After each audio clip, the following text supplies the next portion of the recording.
It's podcast time. Sam's in the room. We're going to do what me and Sam do. We've got Vortex. What's it called? A parasite on staff tonight. What do you mean a parasite? Going by Biggie, and he's going to check in because we got to talk about his haircut. We're almost in agreement. Almost in agreement at gmail.com. Find us on Facebook, on Twitter, on YouTube. Go to the website almostinagreement.com. Go to your favorite podcast provider. You can find us on all of those places. Give a 5-star review, like, friend, follow, share, whatever you could do to spread the word. Texting is the best way to make sure your friends have to deal with us. While you're on the website, almostinagreement.com, you can check out a link that goes to holleroo.co. That's HOLLER.co. And that's our sweet, sweet, cool Soapbox Derby vendor fair outdoor concert going on April 13th down in Happy Holler. If you want to race a car down Happy Holler, you can sign up there. If you are a vendor and want to sell some stuff, you can sign up there. If you just want to come hang out, there's more details about what's going on the day, including the band lineup as it stands right now, which is pretty sweet, especially since it's free. And I guess kids are allowed because we can't not allow them, but it's free. So, free. Anyway, almost agreement. Here's the show. Hey, buddy. Hey. Oh, what's the haps, Jocks? No haps. No haps, as per usual. All right, Biggie, tell me about your haircut. I got a haircut. Congratulations. How much did you pay for said haircut? $0. What? How much did I pay for your haircut? I don't remember. Like $180. Yeah, something like that. Felt like it. It was legitimately like $180.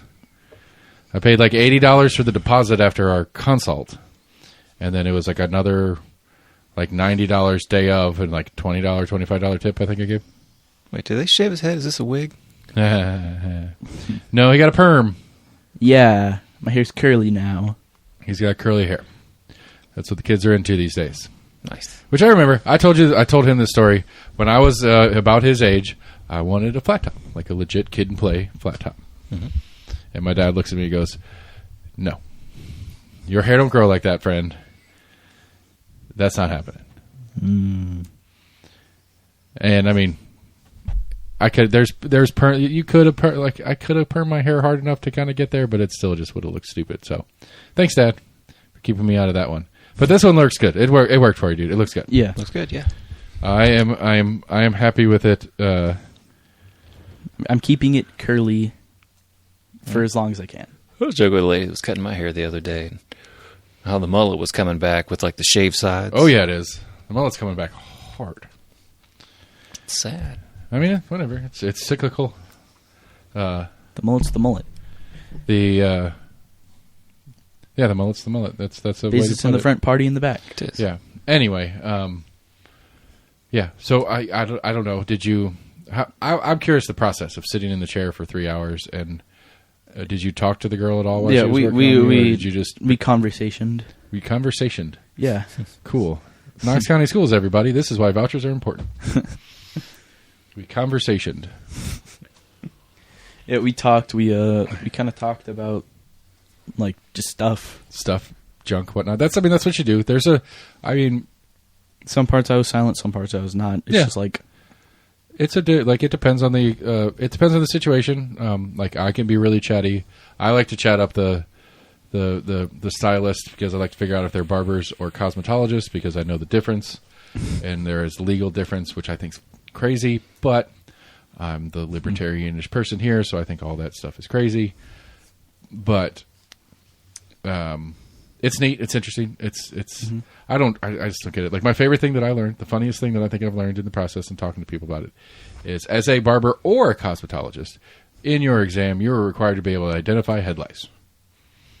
But you can't tell. However, you cannot tell the person they have head lice. What?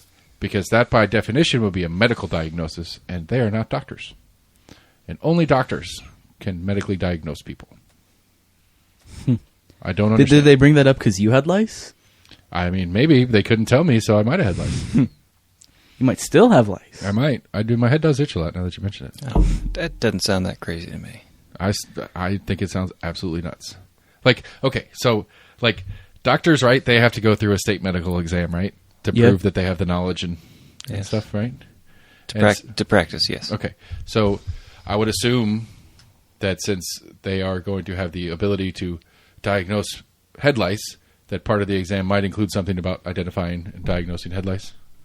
Yes. Do you think it's likely like a very similar, if not... Actually, no, I'd say part of that exam, I'd say head lice is not specific to the medical field. If they're a Not as dermatologist, maybe? I don't know. Dermatologist, possibly? That's a good question. Does the state medical exam differ by speciality? I don't know the answer to that. Yeah, I would say there would probably think- are different licenses. I would Like think- licensures? Licenses? Licensees? License I don't know. Thank you, Knox Licensee? County Schools. I don't know how to pluralize license. Licenses. I think it's licenses. Licenses. Licenses. I think it's licenses. That's what I said. It's licenses. Licenses. Anyway, Yeah. I don't know. I just think if the whole point of state certification is that the state is saying this person knows this thing, here's your piece of paper that proves you know this thing, I don't see why they couldn't diagnose you I'd say if it's within the wheelhouse of that thing. on average, someone cutting your hair probably sees that person more often than that person goes to the doctor. But at the same time, that person has a perfect vantage point for seeing into your hair to be able to say, like I said, not diagnosed, be like, You that need to person go may just think that they have By the way, you you have know, lice. a sketchy Alp. right. They can't say that. They can't say that you have lice. They'd have to say you might want to go see your doctor or dermatologist Right. Or because or they can hint at it. Has your head been feeling itchy lately? Yep, I think I may see some creepy crawlies in here. You need to go talk to somebody. I mean, I don't see. I'm trying to figure out what the potential downside would be for a barber or cosmetologist to tell you that you have lice. What would the downside? What would be the potential downsides for them to tell you that? Since they are certified by the state to recognize and diagnose it, but they cannot tell you it by law. Like, what would be what's the drawback for them? I'm assuming there's probably a couple other things that it could possibly be.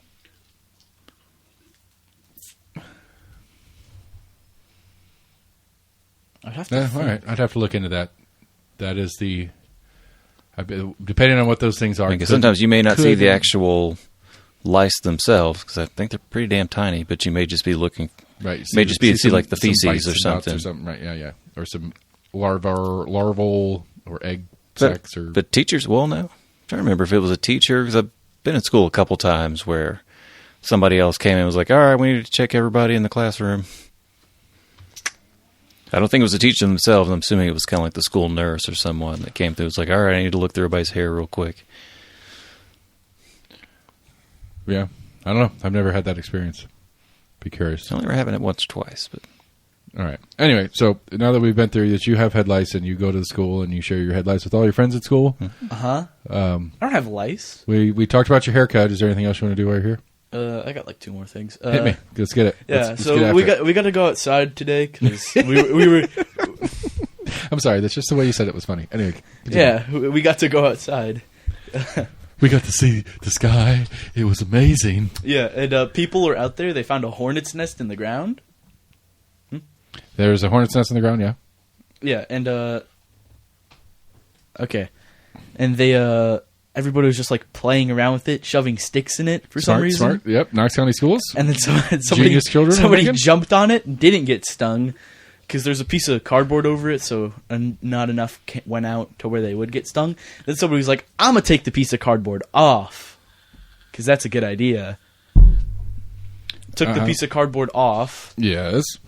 and then proceeded to start running away, Okay. and then nobody got stung. Well, happy. Did Happy. you get in there? Did you kick it? 'Cause know I how did much not you want to like- touch it. I know how much you like getting stung by I bees and hate stuff. bees and anything that stings. It hurts. So I don't know. I'm going to start off with the old the parent question here is like, where were the adults while you guys were kicking a hornet's nest? Off in the corner chatting. Cool.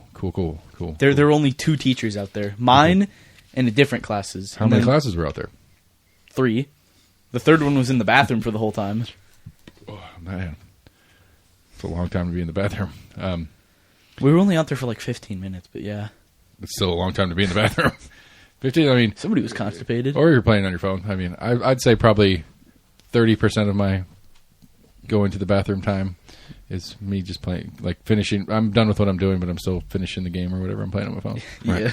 I do that a lot. I have to finish Or I'm the still TikTok. scrolling Facebook or whatever. It's bad. It's an addiction. I'm a junkie, and it's a problem, and I need to do something about it. Okay, so you kicked Hornets' Nests, and the adults weren't there because Yes. the only real function for schools is babysitting anyway, so they're not even good at that. Check. Continue. I'm rebuilding my room. You are rebuilding your room. I didn't expect you to go this hard this fast, Uh-huh. but do it to it. You've got 7 days, and if you don't finish in 7 days, we're burning the whole house down. So What do you mean Nope. burning the whole house? No pressure. down? I want to keep my computer. no, I don't know. You've got actually you have by 3:00 Sunday. That was the agreement when we started talking about it. So So we only have 2 days. yeah, and then I'll burn the house down. Clock's ticking. So. Yeah. What do you build? Okay, so like why? Like I don't know. I didn't do it much. Although I did down here when we started. Like when the studio moved into this section of the basement, I redid it like 4 times until I settled on this setup. I like, for me, it's either my room gets repetitive, like I don't like to have it stay the same, Understood. I'm thinking Or- about changing this room too. Don't get me wrong.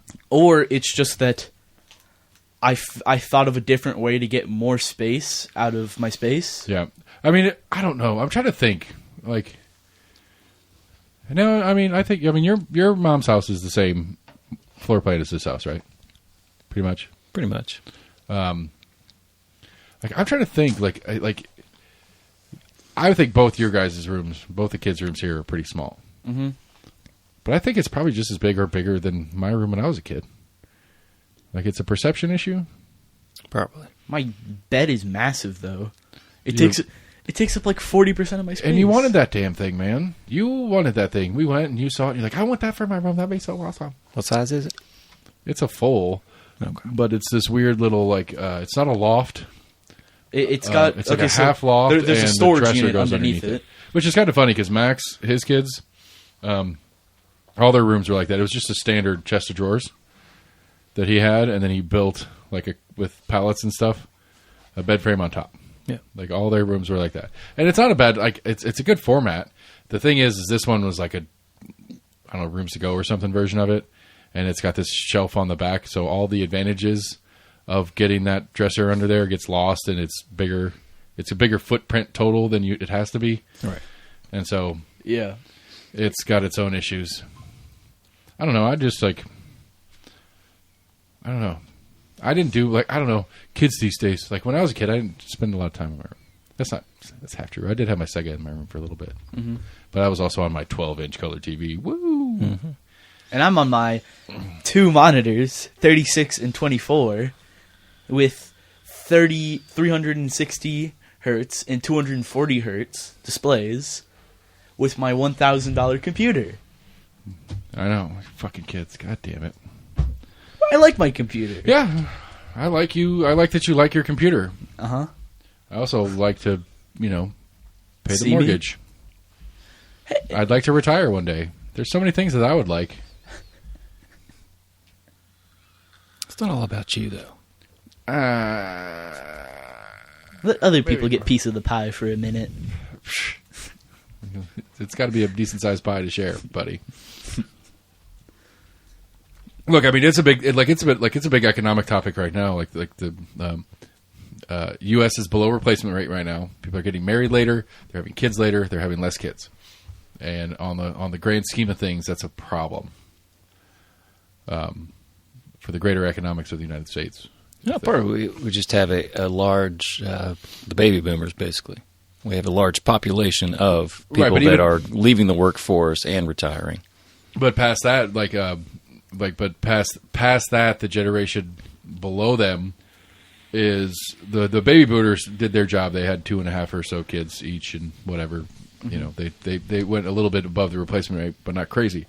But generations after, it's trending down to the point where we're getting into certain pockets of the country are at 1.5 to 1 per household child. And, while that's not necessarily in and of itself a bad thing, but you do that at scale, all of a sudden, especially with things like Social Security and other, programs that we do in this country, when you have less kids that grow up to work. You have less people working. You have less money going into the pot to pay for the people who are retiring Social Security and taxes and all the other shit that There's a lot of major a lot of major countries that are running into that. Yeah, it's a big issue. I think Japan's having a big problem with it right now. Like it's worse. Like Japan's at like 0.9. They're like, please come move here.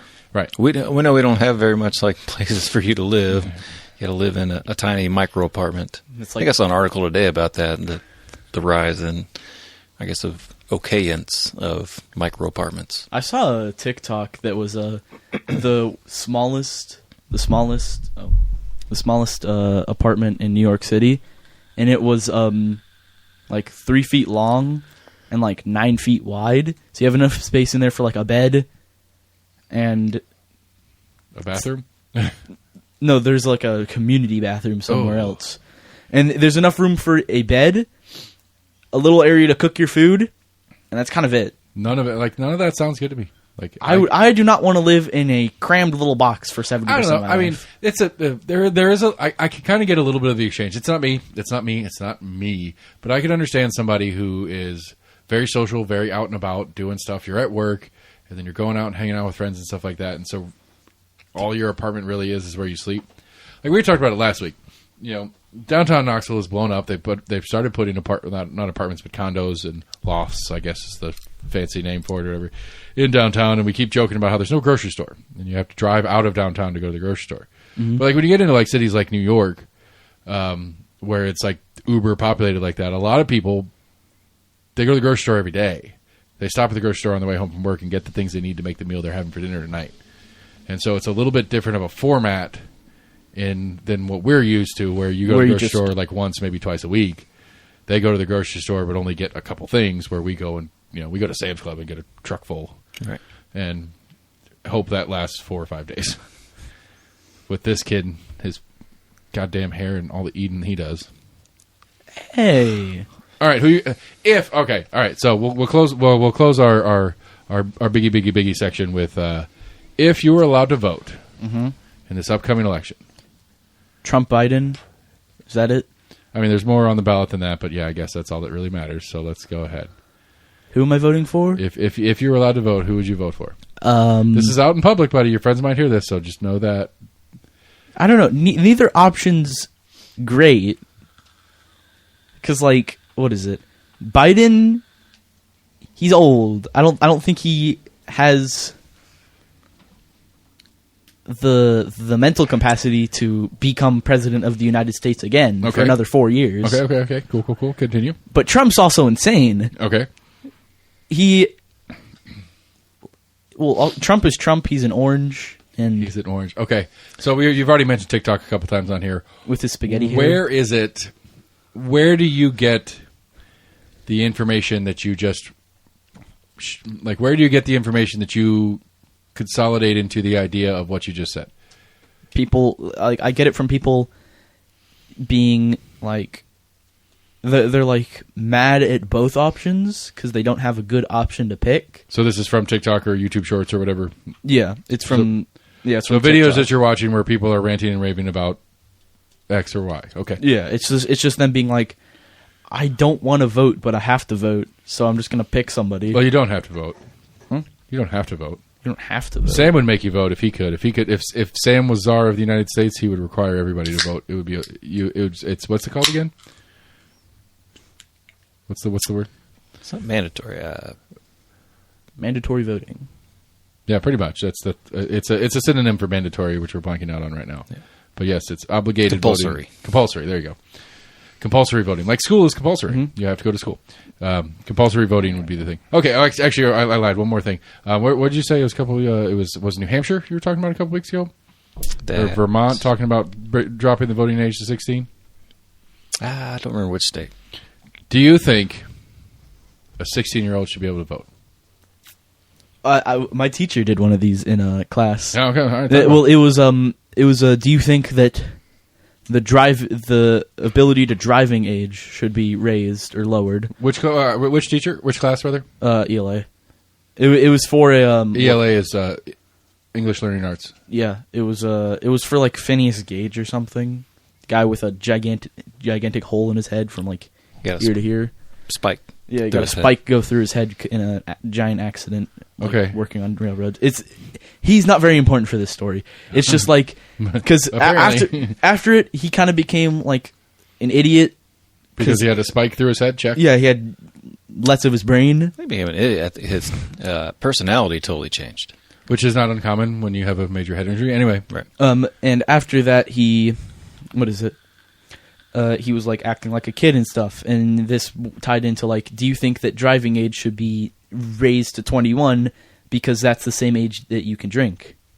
go ahead. And how would that discussion go in class? It was very, very tied. I was like, I think you should be able to drive at 18 because like 18? Cool. I like that too. That's better than 16. Go ahead. some people said 16. Some people said 21. Some people said older than 21. Well, and again, like one of the things that's generationally weird that's happening right now is there's a lot of people in there that are into their 30s that don't have their driver's license. Because like, there's the really Uber no culture and stuff. there's no really reason to drive anywhere. I mean, You can walk to most things that you need, and you can have everything Ubered to you. Yeah, that's the thing. And that's a whole thing, and we've talked about it a bunch, and we'll talk about it again 1,000 times. But okay, anyway, so and when it came down to the vote, what did you vote for? What was your vote For what? for? How old you should be to drive? 18. I like your answer. I'm gonna make that's the rule. You don't get to drive till you're 18. I like it. Done. He's already okay with it. No. Done. Well, no. It's Wait, hold on. hold on. The reason I picked 18 is because you're out of school at that age. No. No. I turned 18 in November of my senior year of high school. Sam graduated before he turned 18. Yep. You will start your senior year at 18. So I'll be 19 at the end of the year. You will graduate and turn 19. Yeah, I think you'll turn 19 right before graduation. Dang. Okay. That- Well, okay. You take math classes, right? I mean, not Knox really. County education, everybody. This is what you get. Not really, because the teacher is kind of slow. He's like a grandpa. Well, you're in advanced math, though, aren't you? No, I'm in advanced science. Oh, my bad. I'm a bad parent. Anyway, He's like old and he barely understands how to teach because he gets mad at very, very little things. oh, this is what Like you're having- talking about. He got one of your friends is going to got in trouble because he took a video of him. flipping Yeah. out. Yeah. Okay. Yeah. And he got very, very mad over a little bit of water being on the floor. I mean- he was like, "Who spilled this on the floor?" Yeah, he was like really loud and everything. Well, when you're old like him and you slip and fall on it, you might not get up ever again. So I can see why he could get upset about that. But it was Anyway. like, it was in the corner of the classroom, but okay. All right. Anyway, back to the original question: Trump or Biden? Vote now. Go. I'm probably gonna go with Trump. Okay. Talk about it. Tell me more. Why I'm gonna go with Trump is because I feel like Trump has some good ideas. Okay. Most of them aren't very good, like the wall, which is already built. For the most part, yeah. Okay. What? No. There's big chunks of it. Anyway, go ahead. Continue. Like, I don't know. He seems like he would be a slightly better U.S. president. Okay. I want Obama back, though. I wasn't even around whenever Obama was Why do you president. want Obama back? Because he's Obama and Obamacare. I don't know. Why did I bring Obamacare into I don't know this? why you brought Obamacare. Yeah. I don't know anything about actually. How much do you pay for health insurance? Nothing. Good answer. That's it. That's Obamacare. You're welcome. Okay. But what is it? The reason I picked Obama is because You didn't pick Obama. We're not talking about Obama. It's too late. Obama is. the reason I would pick Obama if he would still go back. He's not allowed to go back. I want him to go back. Okay. Anyway, the reason you would burn the Constitution so that he could be a president for a third time is Because Obama is Obama, and I'll leave you guys with that. yeah. Great clothes, buddy. Nice job. See you later. Perfect. All right, that was Big E, everybody. That was my oldest kid. He got a haircut, and the podcast paid for it because he talked about it on the podcast. Yay. You're welcome, everybody. Anyway, that fascinates me. That really does. Like that like that might have actually been a really great thing that he left us with. Is like, why? Like, I'm not saying a good. Like, this is not a. I'm not gonna. This isn't a question of how I feel about Obama or should feel about Obama or how we as a nation feel or don't feel about Obama. Why does a 13-year-old think Obama? Like, why? Like, I don't. Like, that fascinates me, actually. I mean, I'm assuming there's some videos out there of the. I mean, there's always that general sentiment of like, oh, in previous times, like things were so much better. Yeah, but and like from a kid perspective who lives on TikTok. Well, I mean, I'd say some of the same people that, fault Biden for his age, etc., and the lack of a Democratic candidate outside of Biden. Right. They're just like, man, if only we could have Obama back. I guess I don't know. There's some people that are floating the idea of Michelle running. Yeah. Which is interesting, too, because it's like, well, I don't know. I mean, I made jokes about her maybe being a man a couple times, but like I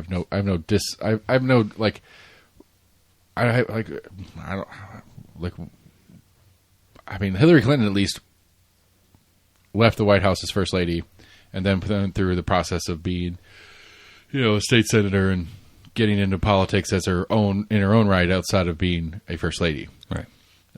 Like, what about Michelle Obama says that this is a presidential person? Other than she was first lady for what is apparently the most popular president for kids. Yeah, I don't know her background at all.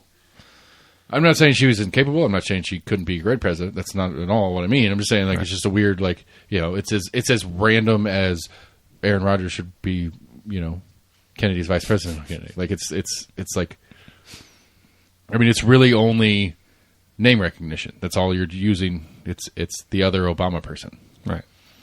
It's like, if you liked Obama, you'll love his wife. Yeah, but he'll still be in that White House, right? And right. He'll help her make decisions. Right. Does that mean, like, is there some weird patriarchy issue here going on here? It's like, she's the president, but he's the boss of that household. You know what I'm saying? It took a while for it to come out, but, what was his name? Around there in the teens. It ended up getting sick. He was president during World War I. But he ended up getting, like, really sick during it. But it's come out that, like, apparently his wife was pretty much running the White House. Yeah, I know that one. I don't. I'm blanking out, but I know what you're talking about. I can picture him, but I can't think of his name right now. Yeah. Yeah, him. That guy. Apparently, it was a good, like, at least like a year. To me, it is an interesting conversation about politics, how it's supposed to work, who's working, who's not working, that kind of thing. It's like, Melania hated it. Like, she was not, like, she hated it. She didn't want to do the Christmas tree and the fucking egg roll and all the other stupid shit that the White House does. Like, she didn't want to do that. She did the White House decoration. She did it at least a couple times, but apparently she hated it. Like, it was a fairly open secret that she didn't really do it. She just kind of did it. You know what I mean? Like, all the staff did all the stuff, and she just kind of very loosely oversaw it at best. Yeah, because she didn't want to do it. Like, apparently, like, somehow she got caught by somebody and in public and was being questioned by paparazzi or whatever. It's like, are you gonna get on the campaign trail? And she's like, no comment. I'm not talking to you. Whatever. It's like, she hasn't been out with him. She hasn't been running in different stops and stuff like that. Which, I'm agnostic on the topic. Like, I don't know. Like, because for me personally, if I ever wanted to get into politics, that's going to be a question I'm going to have to answer, because my wife does not want to deal with any of that. Like, she doesn't want any of it. Right. And so, like, I catch myself going, like, maybe I should run for District 4. Maybe I should run for District 18. Maybe I should do X. Maybe I should do Y. And it's like, I need to have a conversation with my wife and family about this and what that entails. Mm-hmm. Even as small time it is, but there's scrutiny on it, and they're going to look into it. They're going to ask questions about it. And right. I don't necessarily, there's stuff in my past that I don't necessarily want to bring back up, but there's certainly things that, for me in the situation would be my wife's got nothing to do with it. Right. Sure, I'm going to talk to her about stuff, and I may tell her things, and she's going to give me her thoughts on it, and I'm going to respectfully listen and consider those as part of my thought process, my process. But I'm the candidate. I'm who you're talking to. And so I don't know. Like, I go back and forth on how I feel about that one, because it's like, Joe Biden was very active on the campaign trail. I haven't seen a lot of her recently, but I'm sure as we get really rolling into the 24 election cycle, now that we are officially started the 24 election cycle, I got you a koozie, friend. That we'll see a little bit more of her than we've seen recently.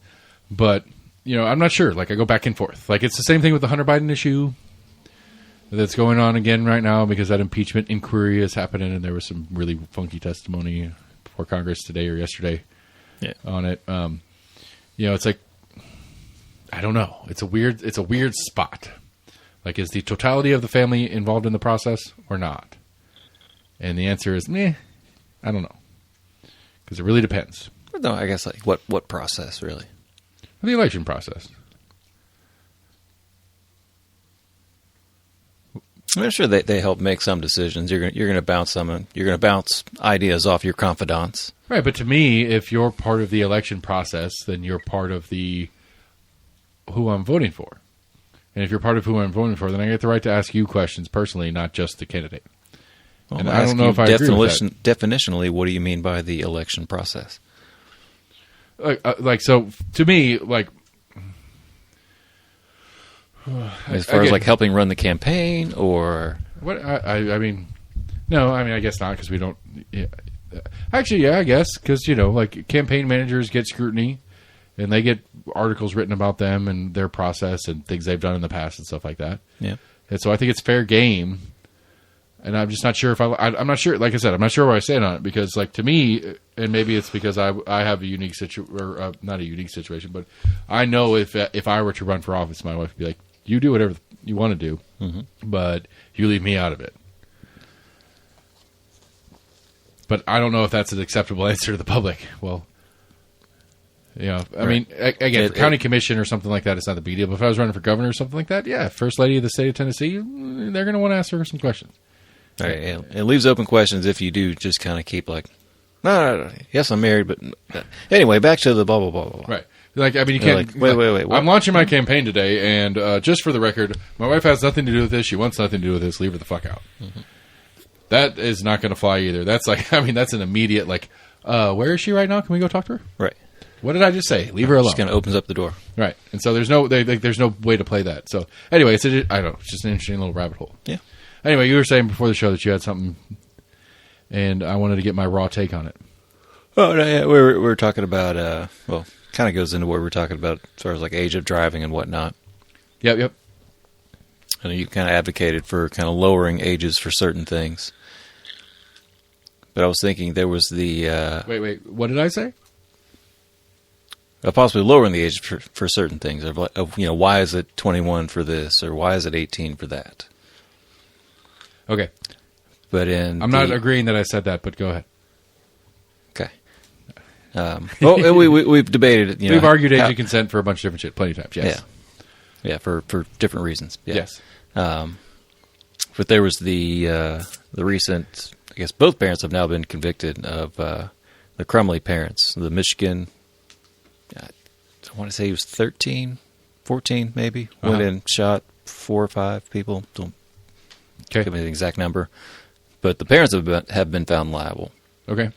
We've talked about before, of when a child could be considered, or when a child should be considered an adult as far as making their own decisions. I was kind of curious of your thought of when, at what age you think a parent should not be liable for a child's actions in that case. That's a fun question. I'd have to put some thought into that. Okay. I wasn't trying to put you on the spot. No, it's fine. No, I like it. I appreciate it. I asked you. That's one thing I was like, I don't think we really talked about this. So here's, and again, this is the problematics because we never go deep enough into whatever the specific topic is to have the answer. But I'm going to ask a question to answer your question. Okay. Is he being tried as an adult? Was he tried as an adult? Don't believe so. Okay. That would be my start. If the state wants to try a kid as an adult, then they're an adult and the parents have nothing to do with it. And so then that goes back into the conversation of, that we've had 1,000 times on the age of consent. Is what number is that? And I don't really know.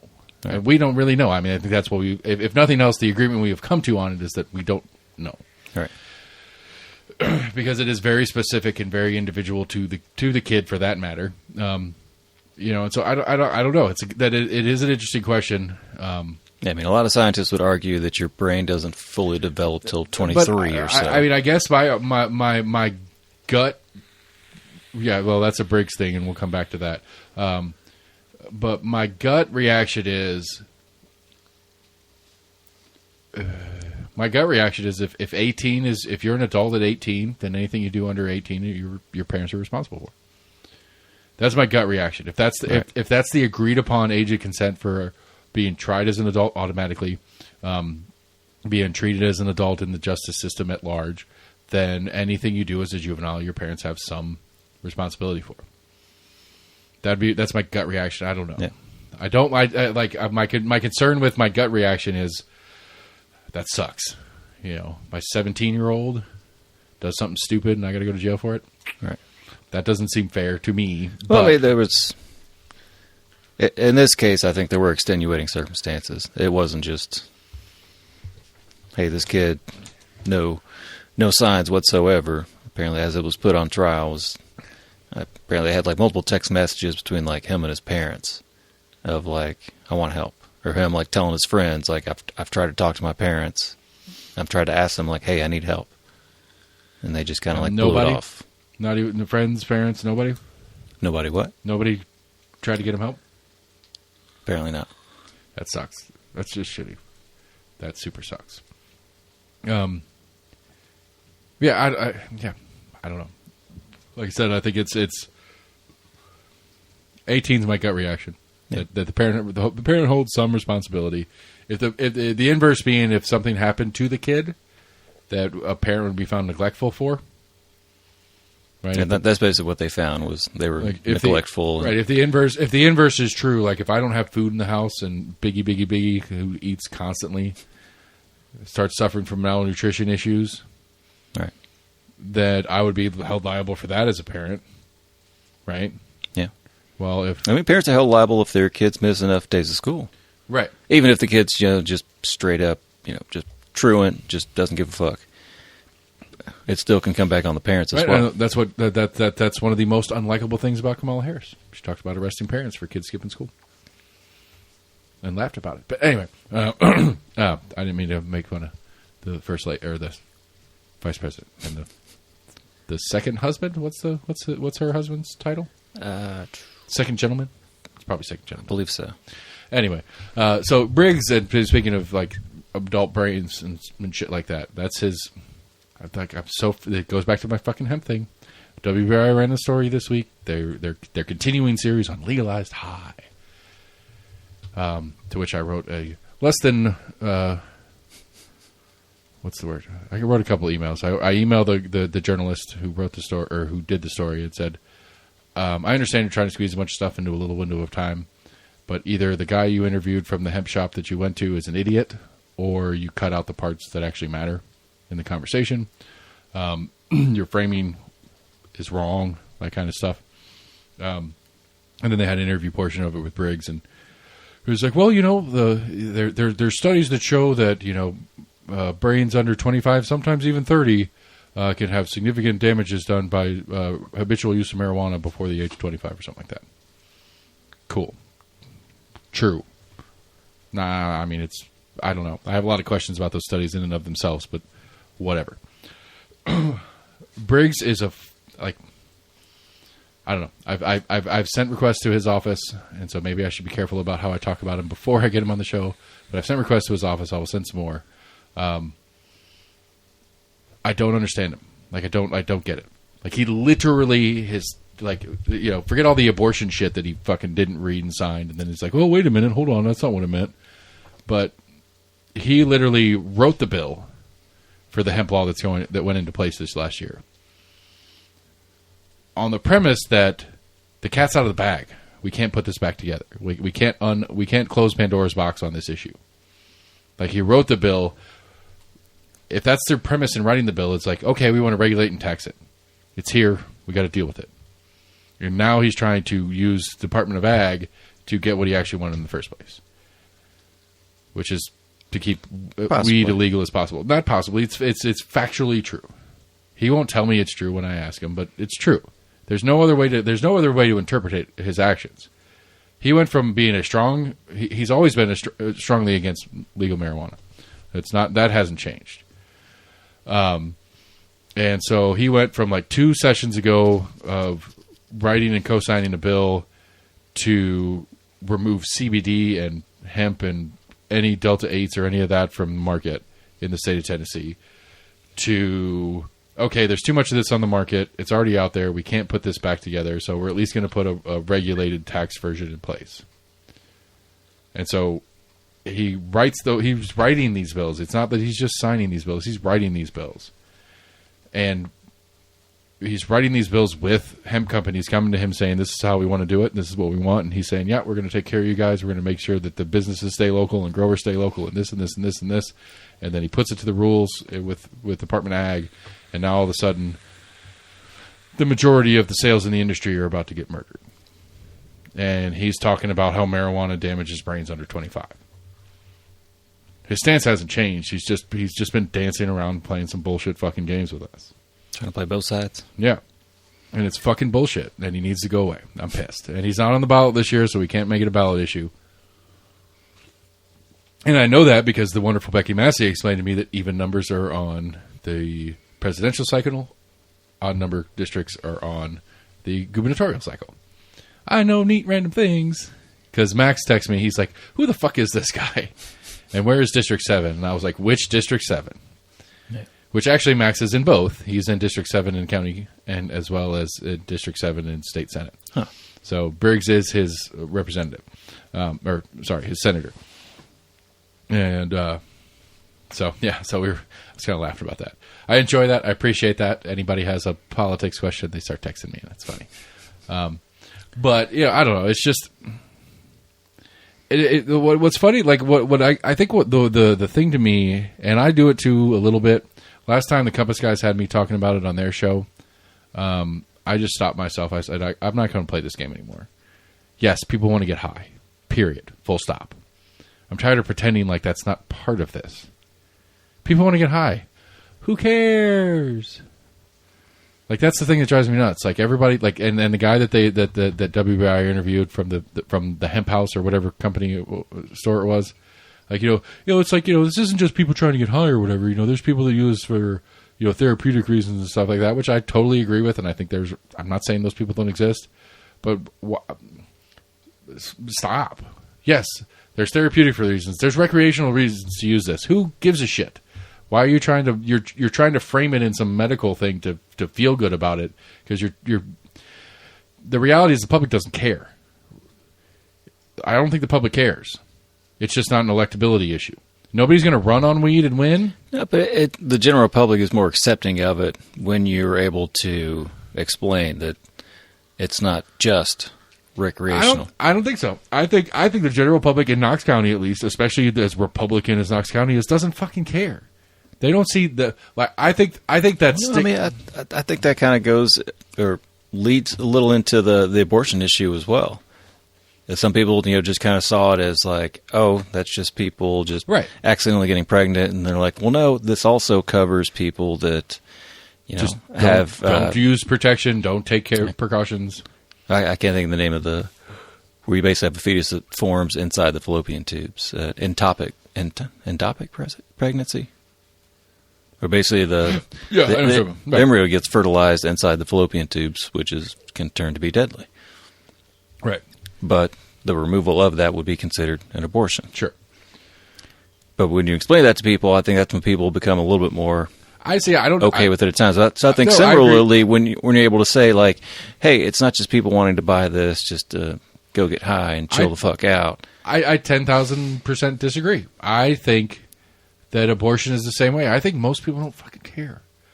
I think most people like they would prefer it not. I think on a democratic on a small d democratic level in the state of Tennessee, there's actual data to back this up. Tennesseans believe that abortion should be legal on some levels. At minimum, it's like 80-something% of Tennesseans surveyed or whatever. At minimum, want the 3 exceptions. All right. But even past that, like most, like I think the average. I think through polling, the average was like the lowest on the average was a 10-week ban. All right.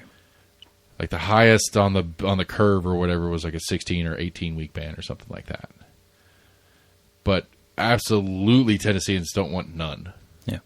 And I think absolutely most Tennesseans are at best agnostic on the marijuana issue. Yeah. You know, and it's just, I don't know. I don't know how to take it. I don't know how to deal with it. I don't know how to not lose my fucking mind trying to. Talking point for some. I mean, you were talking about Kamala. She actually had some kind of roundtable within the past week or so. Had like Fat About Joe. weed. Yeah. And I guess just trying to add that much more pressure on the DEA, because I want to say Congress passed something, but it's pretty much on the DEA to declassify or to make any kind of amendments to Congress how they could just classify. abolish the DEA, and then that's that. Yeah. There's that option, I guess. I'm just saying. But I'm sorry. That was unfruitful in a statement. We But should have the Department of Agriculture regulate fentanyl and prescription drugs.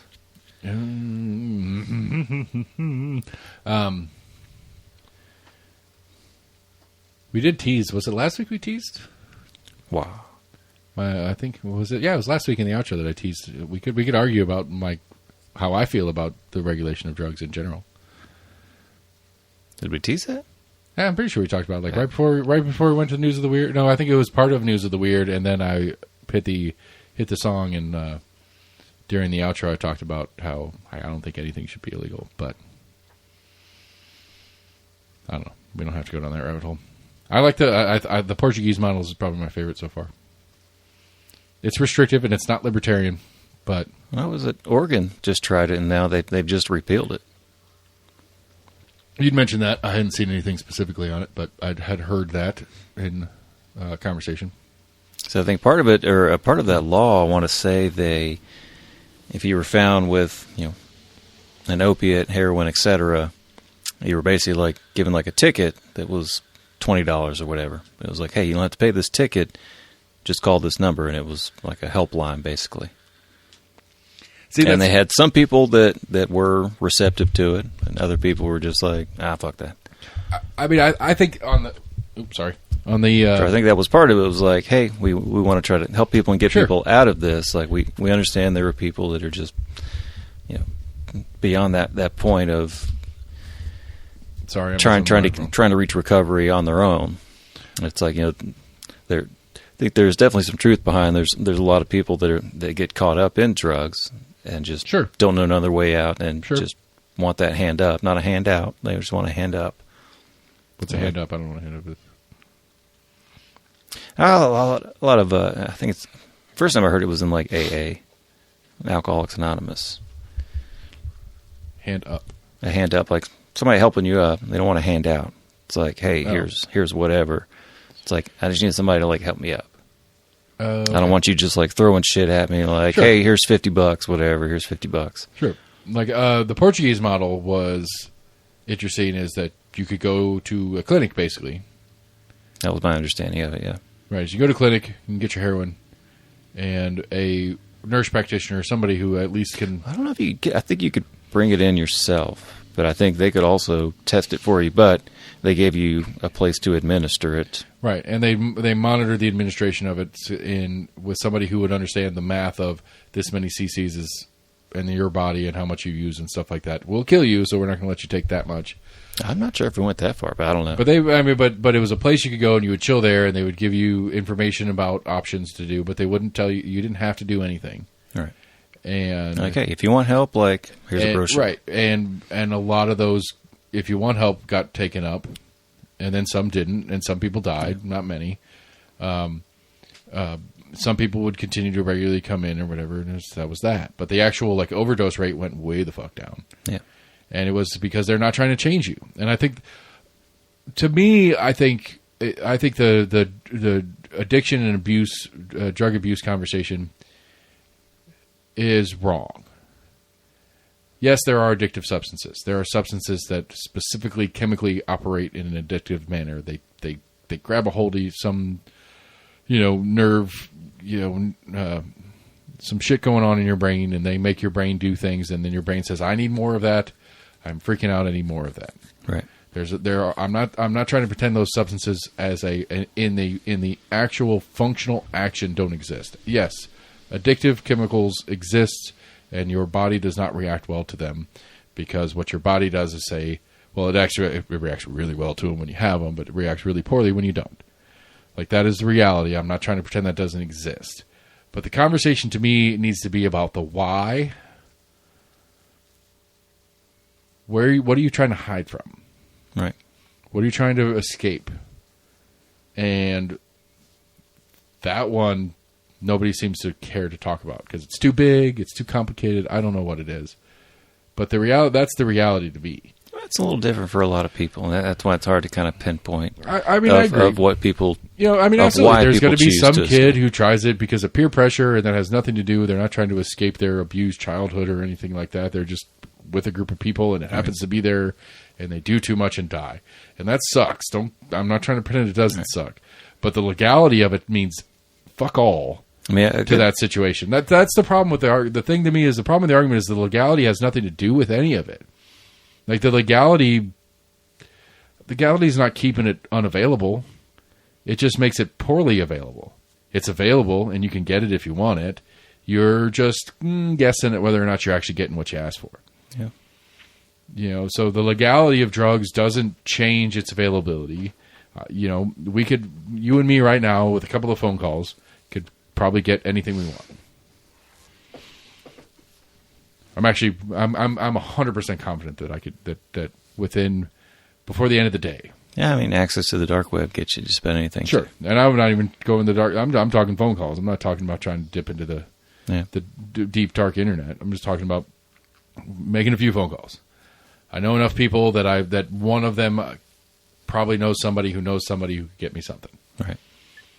So access isn't, and that's the thing about Senator Briggs that drives me crazy. It's like, okay, fine, you're right. It is not good for adolescent brains to smoke weed. I'll agree with you on that.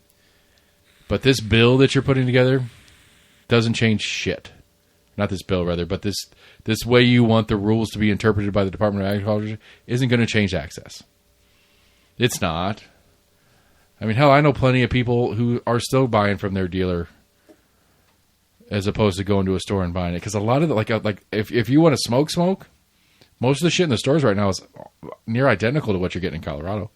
Yeah. A lot of the Colorado dispensaries, THCA is their highest percentage that they're chasing. That's what they're trying to sell to you. I don't really understand why, but I don't know. I don't know the depths of I don't know that part exactly. But we've had people bring us their packages from when they've gone to Colorado or California or somewhere else, and you look at the package, and the label on the package says, Pineapple Express from this place, 29% THCA. And then we look at the stuff that we're getting and we're selling, it's like 27, 28% THCA, whatever. It's like the same shit. Yeah. And and I acknowledge it's a weird loophole thing that we're playing in right now, whatever, but it's the point. The point is that it's not an access conversation. It's a quality conversation. Kids are going to get it whether you want them to or not. And so what's the point? What's the point of restricting it? It doesn't make any sense. And this goes to all. We can go back to heroin if you want. What's the point of restricting it? There's a Harvard professor, I think it's a Harvard professor, who is quite infamous for his heroin use. He talks about he's a regular. I could find it. I'd have to dig around. It might not be Harvard. I don't remember. It's an Ivy League school, or at least one of those schools that you say with that reverence. He's a regular heroin user, but he knows how to handle himself, and he doses himself well, and he gets himself properly fucked up, but not kills himself. And he's like, it's very, he talks about the experience of hair, apparently he's been cited as the most eloquent explainer of how the high works on heroin. And he's like, I go through a lot. I test anytime I buy, I test it and do X, Y, and Z to it because I want to make sure that I'm getting pure product and I'm not putting something accidentally into my body that I don't want to. But he's like, I'm a fully functional human being. You go home on the weekend and you have a beer. You go home on the weekend and smoke some weed. I go home on the weekend and I think he actually smokes his heroin, if I recall. Yeah. It's like, okay, Like, I have no, like that makes, okay. Doesn't bother me. Like, what's the matter? I have a hard time rationing why any drug should be illegal. Especially weed, because for 1,000 reasons. But any of them. Like, fentanyl's not illegal. That's the funny thing about it. Like, the drug that is killing everybody is fentanyl. And it's not illegal. Pretty sure it is. Like, you can get a prescription. You can get it charged. You can get a prescription for it. Well, penicillin's illegal if you don't have a prescription for it. You sure? Yeah. If I had a pill bottle full of penicillin that didn't have my name on me and I was arrested, yeah, I'm pretty sure that's illegal. It is a controlled substance. That's why you have to go to the pharmacy to get it. Is it? No. Like if you have a prescribed drug that isn't prescribed to you, that you are using personally, that is technically illegal.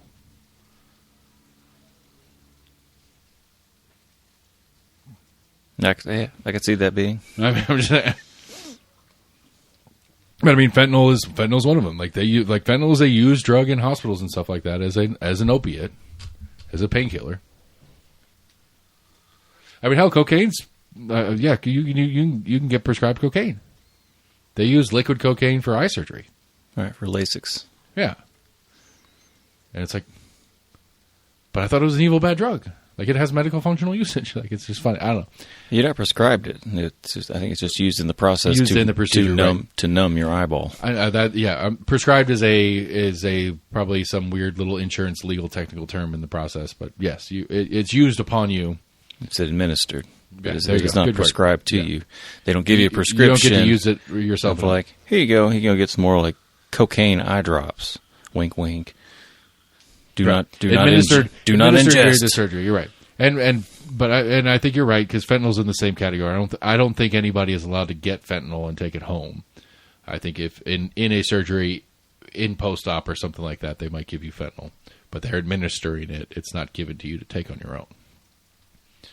I can't say I know a lot about fentanyl, but I believe fentanyl. I don't know, if AC would resurface from the abyss, I would ask him. He would probably know the answer, point blank. But I'm pretty sure that if you went to UT Medical Center and went to their pharmacy, they have fentanyl there. Yeah.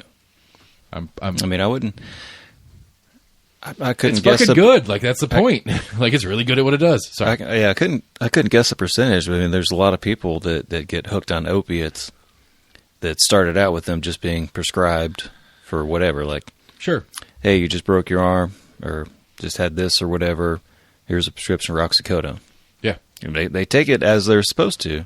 Yeah. But even then, like, their body starts becoming, mentally and physically addicted to it. I mean, I'm scared of it. I've got this bottle of Hydros I got from an oral surgery. Yeah. And, like, I can't bring myself to throw it away. I probably should put it somewhere better. Well, actually, the kids know better than to fuck around with my desk area, so.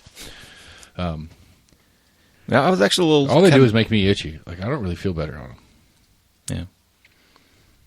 Yeah. I was actually kind of disappointed. Like, it was like 3 or 4 years ago, I had a tooth extracted. And I thought, they might at least, like, prescribe me, like, a single dose of, like, a Percocet or some kind of, like, pain relief. Just to get me through, like, 1 or 2 days of, like, hey, we just ripped a tooth out of your mouth. Like, yeah.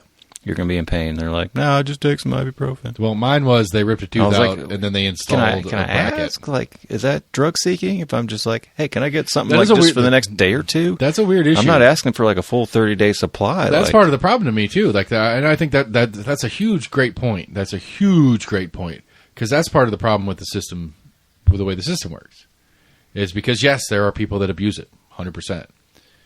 But, like, a friend of mine is on an Adderall or some amphetamine of some sort. I almost said meth. But they've been on a regular prescribed amphetamine since they were, like, 17. And when they they lose one, whatever. If, like, there is a weird psyche to the conversation about, hey, I'm going on vacation, and my 30-day supply runs out 4 days into my vacation. Right. But they can't write your script earlier, right? Right. And you get in this weird little middle ground. It's like, I have to schedule my life around a drug that I need. Maybe not need, but at some point after 20 years of using it, that's a poor choice of words, but on 20 years of being prescribed it, it's kind of a big fucking deal if you run out for a couple days. Right. I have to schedule my life around that. I can't go on vacation because my 30-day cycle hits in the middle of my vacation. Because if I go to the doctor and say, hey, I'm going out of town, and while I'm out of town, my script runs out. How can we solve this situation? Because that's drug-seeking behavior. And it is, and I can see how it is, and I can see how somebody would make that statement line in a drug-seeking situation. But it becomes this weird little space of like, well, do I need to bring you my fucking plane tickets to prove to you that this isn't drug-seeking? Like, that's a fucked up conversation. Right. It's a fucked up spot for somebody to be in who is at this point, whether it's actually a need or it's just become a need because of repetitive use, it's now a need. I need to have this medicine. I would also like to live my life. I don't feel like it's fair for me to have to live my life around a cycle of this medicine, especially if you're going to judge me because I want to adjust it. I mean, I would think there would be some way around it. Like I said, you were going down to Florida or whatever. You're like, hey, I go to this pharmacy or whatever, a nationwide pharmacy would probably be one of the easier ways to do it. Be like, hey, I just need to pick up my prescription there. I mean, no, fuck that, because I'm going to fucking Honduras. I'm going to Spain. Who gives a shit? Like, right. you let me fly to Spain and find a pharmacy and let me call you and tell you the pharmacy sends you. I'm in Spain. Fuck that. Just give me fucking extra. Give me 10 to cover my vacation, and then give me 20 when I get back, and we're still on the 30-day cycle. I mean, I guess you just got to find all these doctors that were running fucking pill mills that just didn't give a fuck to write scripts left and right. That's it. That's the other way to do it. You're right. But yeah, I mean, it's just a weirdism. Like, I don't know. That's a weirdism to me in the thing. It's like I understand it from the perspective of there are people that are abusing this and we have to be careful about it. But then it's like, I shouldn't have to feel weird about trying to take care of myself. If I'm the person who's taking in this conversation, right. I shouldn't have to feel weird if I am properly taking care of myself, following the doctor's orders, doing all those things appropriately. I shouldn't have to feel weird to ask for an adjustment because I have a particular thing going on in my life. And I mean, to the point of a fuck you, like to the point of a big old fuck you. Fuck you for making it weird for me. Whoever you is, I don't know who you is in this situation. Right. I mean, I would like to think that primary care physicians are more, I guess, empathetic with that. I don't know what, I don't know how much. You've been my doctor for this long. You've been prescribing me this. But I don't know how much leeway they have legally to fuck with it. You know what I mean? Like, yeah, I get it, man. I get it. You have a situation, but. Legally, I can't do X, I think they can write a 5-day supply, but I don't know. I don't know I don't know. A 5-day supply, 5 days early? It'd be great to have a doctor to ask that question too. Right. But I don't know. Either way, just the idea that it's awkward for the legit patient because of bad patients. It can be an uncommon thing of people to go out of town, like you said, go out of the country. Of like, hey, I'm going out of the country. I'm going to need this prescription while I'm in Italy, whatever. But I don't know. Well, the other side of it, too, is that... It might be like, well, call us on the day you run out, and then we'll call that script in. Yeah. And then I don't know, too, if it's like when I'm planning a vacation of sorts, that's not something that's going to be on the top of the list I should be thinking about, but I guess I should. Maybe. Yeah, if it's something you have regularly, if you had sleep apnea, you're going to make sure that you pack your CPAP. Right, because it's in my house and I can just take it with me. My bottle of pills is in my house. I can just take it with me. Oh, shit. I only have 3 left and I'm going to be gone for 10 days. Right. I don't know. Okay. All right, so we'll bring it back local for a second. and then I've got one national issue that at least I want to cover. City Council met this week. We had a real raucous City Council meeting. Did you catch any of the coverage of that? No, I heard there was some comment section of was it for the Planning Commission? No, go ahead. Tell me. No. I thought I saw something that there were some comments on the whatever they call it, not expand Knox, the whole housing situation. I think there's been more dialogue in that. Yes. No. This is way more raucous than whatever you're talking about. Then no. All right. So Amelia Parker, in her awesomeness, which I 100% disagree with her on this one. I like you, Amelia, and I like your generally negative attitude with everything that goes on in the city council. I think it's great. I think we need that voice. Every body needs that voice. Every governmental elected body needs the voice that doesn't just say okay. And I appreciate you for that, Amelia, 100%. But I disagree with you on this one. So Amelia has entered a resolution that the city of Knoxville City Council was going to send a letter or some sort of statement to the White House. The genocide in Gaza has gone on too long, and the United States supporting that is a problem. And the city of Knoxville says, knock it off. And public comment got real raucous. And that gavel, Mayor Concannon, and that gavel had a seriously busy night. She was beating the shit out of that desk with that little hammer. Just trying to calm that crowd down. Part of it was they capped the entry. They didn't let anybody sit upstairs. They only had people sitting downstairs. They made their public comments. They did their whole thing. And as far as I could tell, at least the mayor and the other city councilors just like, okay. They just kind of sat through it and got yelled at for a while and listened to it. Said, okay, thanks. Moving on. Nobody would second Amelia's motion to draft said letter. And so it died in process. No second, no vote. Moving on. Yeah. And then the crowd got real pissed. And blood, somebody was yelling blood on your hands, American Cannon. It's like, okay. Not really. Not really at all. But it got real raucous, real loud. It's fun. It's exciting. Huh. Again, to me, that is my number one issue with elected officials when they fucking mess with shit that isn't their job. And it's not the job of the city of Knoxville to tell the president of the United States how to fucking deal with foreign issues. I agree with their stance. I think the issues and the support that the Biden White House is giving Israel in the genocide, air quotes, of Gaza or whatever is inappropriate. I don't want my tax dollars killing people, but we're doing it. But I don't think the city of Knoxville has fuck all to do with that conversation and needs to, focus on things that matter. No, but I'm not against a statement being put forward to the White House of saying that, be like, hey, this is a city council that has voted that we want to let you know what us representing our constituents believe on this subject that is of national importance, but also, affects people locally. No. So I'm against it. I'm 100% against it. I mean, regardless of the topic, I'm not saying that we should or shouldn't do this on this particular topic. I'm just saying in general, I don't think that's a bad thing. No, I think it's a bad thing on all things. I think, again, that goes back to my argument I made last week. One, it empowers people to go yell at city council meetings about something the city council can't do shit about. It makes people think that their voice matters.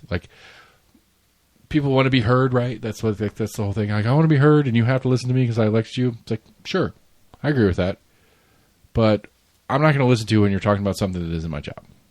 And I think that's an appropriate answer from an elected official standpoint.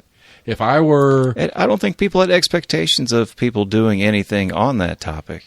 This was, my understanding of it, this was just a resolution to send essentially an opinion letter to the White House. Yeah, no. I don't think the opinion of the city of Knoxville has anything to fucking do with that. Go if you're enraged about that and you want something done, you go and you engage the people that actually make that decision. You go to Burchett, not Burchett. Yeah, Burchett. Sorry, why did I blank out on that? Timmy Burchett, and you say, "Hey, Timmy Burchett, stop it, knock it off. Don't vote yes on anything that funds anything that does this thing." and you write a letter and you call the White House and you tell the White House, you say, Mr. Biden, this is not appropriate. Don't do this. Because those are the people that are making those decisions. That's the way, like, because it doesn't make any sense to me. Like, it's like you're yelling into a void that has other business to tend to. You're taking up the time. I think that would go further than you writing a personal email to whitehouse.gov. I don't think so. It shouldn't. You don't think so? No, it shouldn't. The same. Okay. It does not automatically give it more weight because it's one person versus at least a commission that's representing constituents. Yeah. It's not it doesn't make a difference. I don't. It doesn't make any sense to me. I don't. It makes no sense to me. I mean, did you see it just as a waste of commission time? Yes, I see it as a waste of their time. Okay. I do. Like, I don't like, because part of it really, like, realistically, part of it to me that bothers me so much about it is that it gives the people who are pitching the. That's not a poor word. Let me back up. Let me not say what I was about to say. It gives the people who have a legitimate grievance some level of satisfaction that they did something, and they didn't. They didn't do anything. The same. You don't know. The same 30 people. You can't predict that it would or would not.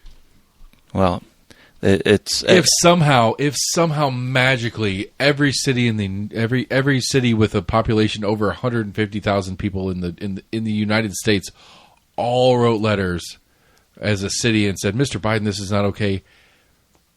I still don't think that would make a fucking difference to their decision making. And that's like a lot of cities. I mean, Tennessee's the fourth largest city in the state of Tennessee. Well, I mean, scale that down to you sending an email to your local representative. Okay, so representative government doesn't work, I guess, is the conclusion? I don't know. No, I'm saying that you're saying that this at a low level is inconsequential to a higher level. It is. So why should it matter if a local constituent sends an email to their representative or even just a surrounding representative? Because if it's the right representative that actually makes a decision on it, it makes sense. I mean, that makes sense. Like if again, Burchett being the proper example is like if you write Burchett and say, Burchett, this is not okay. We're fucking murdering people and we're putting our American flag on the thing that's murdering them. It's not okay. That's actually the person who has some power to make that decision. And then if enough people do that, then I guess maybe he might change his mind on voting yes or no on a thing. I don't know where Burchett stands on this. It's not fair to Burchett, but I can't think of a good example of you reaching out to a commission person that in the same likelihood that they don't have control over this particular issue. But you're at least trying to kick it up the chain. Then maybe it can get to someone that might be able to do something. I think the reality is we understand on some level that our representative government is a failure. But we still want to be heard. We understand that this just isn't actually going to change anything. But I want to feel like I want to win. I want something that I can put in the win column. We got the city of Knoxville to write this letter. That's a win. It doesn't actually change anything, but that's a win. And we feel good about ourselves. And that doesn't do any good for what you're actually advocating for. It doesn't change that. So no, I think it's a waste of fucking time. I hate. It's the same thing as to me. It's the same thing as Herrera knocking on my door telling me he's going to do everything he can to stop illegal immigrants from coming into Knox County, which is fuck all. No, that's not the same thing. That's someone actually saying that they can or is giving the air that they may be able to do something. And I don't think Amelia in this gave any kind of thing. Gave any kind of I'm not trying to shit on Amelia for it. I know. I'm just saying it in this instance that I don't think that in her proposal She said, hey, let's write this. This is going to make something happen. Say, hey, let's at least let our chief executive officer know. Then Amelia can write that as a city councilor instead of trying to get the city council to do it. I don't know. Again, this goes back to the same shit that I bitch about on the state level. It's like you got 2,000 bills a year. How many of those are worthless as, state of Tennessee is going to write a letter to the federal government to tell them to stop doing X? Because that's the same concept. I don't know if the state does that in state legislature. No, I mean, this was not something that Amelia was writing as a bill. This was just I'm assuming some kind of proposal. I don't know how it was. I mean, it's the same as like a censure or whatever they do in legislative. It's a legislative body doing what legislative bodies do. They agree that this needs to be stated to the people who have the authority to do something about this. State of Tennessee could do the same thing, functionally, as a legislative body. They could pass a bill that says the state of Tennessee is opposed to X that the federal government is doing. They have no authority to change it. That requires a bill at all. They have no authority to change it. Well, if it's going to come from the state of Tennessee, if it's going to come from the state of Tennessee House of Representatives, it's a different thing. I think they can just make a statement. Period.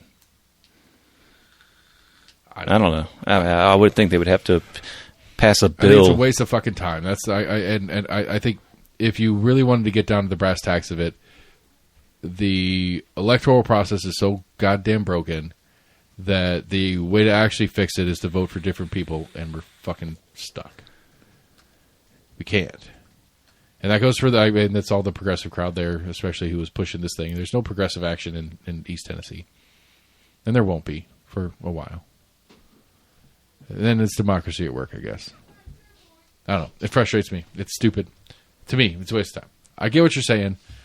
But I don't. But it goes back. It's the same thing to me. It's like when I get all bent out of shape about the different things. It's like, well, they have a platform. It's like, what do you mean they have a platform? Who cares about a platform? I mean, I have a platform. I guess I don't know. Maybe I'm full of shit. I have a platform and I talk a bunch of shit. Okay. Grab me one too while you're in there. Fuck it. I'm getting drunk. Wine's next. Do I? That wine's next. Is this it? That's all we got? That's what I was saying. You only get two. I was like, how many did you have? Is that your second? Not of these, no. I had 5. This is my third. Yeah, I may have been overlooking. There should be one more.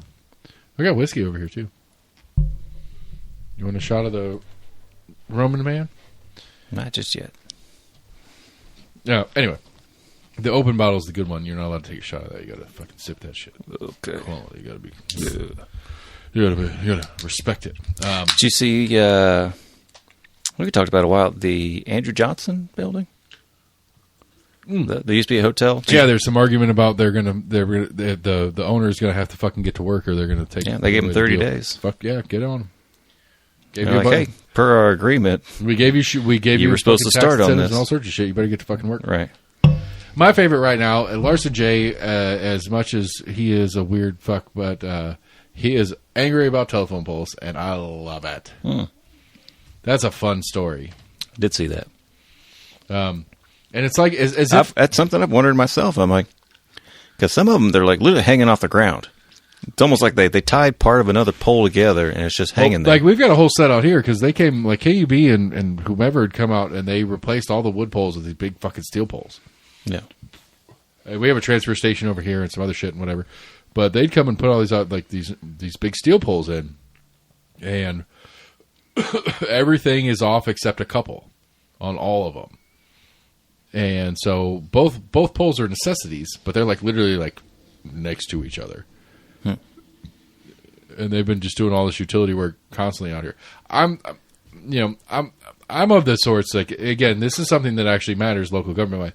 I'm of the sorts that in this planning commission stuff that's going on, I think the rule should be everything needs to be fucking buried. Bury it. Bury it. Bury it. Bury it. Put it underground.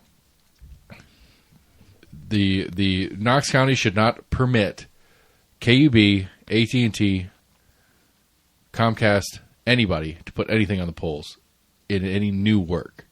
and that they should obligate them to start putting it all underground. It makes it makes perfect sense because it's cheaper and that's why they do it. But it makes zero sense that the government lets them with the amount of easements and incentives and all this different shit that's in place for them to do it. Everything needs to go underground. Any adjustments, any new things, like especially with KUB and their fiber plan right now, Right. all the fiber should be underground. There should be zero fiber over the surface of Knox County anywhere. Do you think we would be looking at a tax increase if they changed No. this or made this mandate? No. They can't. KUB specifically has to operate in the red or out of the red by law. Now KUB Could then KUB then just increase Their charges I mean, would have to they're go up. basically already doing it anyway. right, their charges will go up. And I think that's a bunch of fuckery too, but that's a separate thing. But yes, KUB could charge more. They would have to charge more. Hillsdale Powell, where you at, people? That's where you're fucked. That law is an interesting little law, but anyway, yeah. I like it. Just makes zero fucking sense to me to put new poles in the ground. You should put zero new poles in the ground. If you need to put a new pole up, fuck it, put it in the ground. The new ditch, the new ditch functioning software or machines that are out there. It's just a CEO trying to placate their But these new machines that are out there now, they can, shareholders. like what's What's a CEO's job? to maximize profit. Oh, okay. Okay, Are we going to fault them for doing this? nope. But we are faulting them. They No? do what they're allowed to do. And so, which CEO are you talking about right now? KUB. Okay, the CEO of KUB, he is obligated by law to maximize profit for the shareholders, which is they're not a publicly traded. They're not a It's not required by law. they're a utility. It's a little more complicated, but it doesn't matter. They're But CEO is not required by law. But go ahead. yes, actually, a CEO if they're publicly traded, a CEO is obligated by law to do the best they can to maximize profits. If a CEO is found to do something that is intentionally to diminish profits, they can be sued for that. Yeah. But I don't see that in the inverse that no holds bar. They can just do like, well, I did it in the effort to maximize profit, so I'm clear. I don't quite follow what you're talking about right now. Let's go back a second. KUB is obligated. The CEO of KUB is trying to maximize profit. I agree. If Knox County says, "Hey, KUB, you're not allowed to put new poles up unless it's an immediate replacement of a pole, but any new builds, any expansion of X, Y, or Z, it must go underground," then he's still doing his job. He might not like it. It might not be the easiest way for him to maximize profit, but he would be obliged to follow the law. Yeah, I would say with any new law, there's a grace period, and it would probably be set up as from this date going forward, any new development would then have to. Yeah, that's go where you under these start it, guidelines. and then retroactively you say, okay, you any new developments, any X, Y, or Z's, you have to do it underground. And then over the next 10 years, you have to move this percentage of overground to underground. Like nothing should be overground except for the big ones, the high tension, the long range shit. Everything else should be in the ground. Yeah. Because you know what underground cables don't do? Go out in storms. Go out in snowstorms. Go out in rainstorms. They don't go out. You don't have as many blackouts or rolling brownouts rolling brownouts are a different thing. That's a people call 811 before they dig. Brownouts are a capacity issue, but Right. you don't have blackouts because some drunk guy ran into a telephone pole and took the line down. Right. You don't have that because you know what they can't run into? A telephone pole. Because it's not up. And you build it like it's like the machines that they have now. It's crazy. What cool these machines are you talking are. about? To bury lines. Ah, gotcha. They're super cool. I thought it was just like a ditch witch. And, The old school is Ditch Witch, where it's like that's like a chainsaw, like a giant Right. chainsaw. Yeah. Yeah. An earthen chainsaw. Yeah, that's the old school version. The new school version is like it's a machine that you shove a tube in the ground, And it's like a remote control car that you drive through the dirt. Damn. Like they're controllable. Like you can be like, okay, we're going to go 20 yards, and then we're going to take a 7-degree turn to the left, and go another 10 yards, and take a 7-degree turn to the right, and go another 5 yards. And while we're going that 5 yards, we're going to go up 10% because the ground raises, and so we're going to follow the grade of. Does it have like a Roto-Rooter bit? I don't know how the fuck they. I'm not sure how they work, but these new machines, like you could just. It's like, you just shove it in the ground and it goes where you tell it to fucking go. Like it's like a snake or whatever. Like they're super cool. Like it's a doable thing. Like to me, the other thing too, to me, is like any new construction, is you just build the road that way.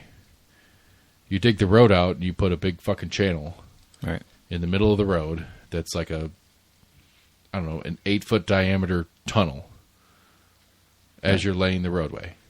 And that 8-foot diameter tunnel has all the utilities inside it. Yeah. It seems totally logical to me. Is it a little bit more expensive on the front end? Yes. But that's it. Is it doable? Yes. Yeah. Full stop. That's I mean, infrastructure in general, we've never really wanted to spend too much money on. We don't. We want to bomb. It's like, we want to bomb Gaza. Can we throw a Band-Aid over it? We want to pay for Ukraine to continue to fight the Russians. That's what we want to pay for. Yeah, because infrastructure was going swimmingly before this. No, it wasn't, because we were paying for many other things that didn't matter. I mean, we can go down I can pitch fit on the rabbit hole all day. Like, which one? My raging libertarianism when it comes out. When I want to go full on raging libertarian, and why I lean libertarian, is because the government sucks at what they do. That's why that's why I lean libertarian in the first place. It's because they suck at what they do. Because what they're supposed to do, to me, is take care of us.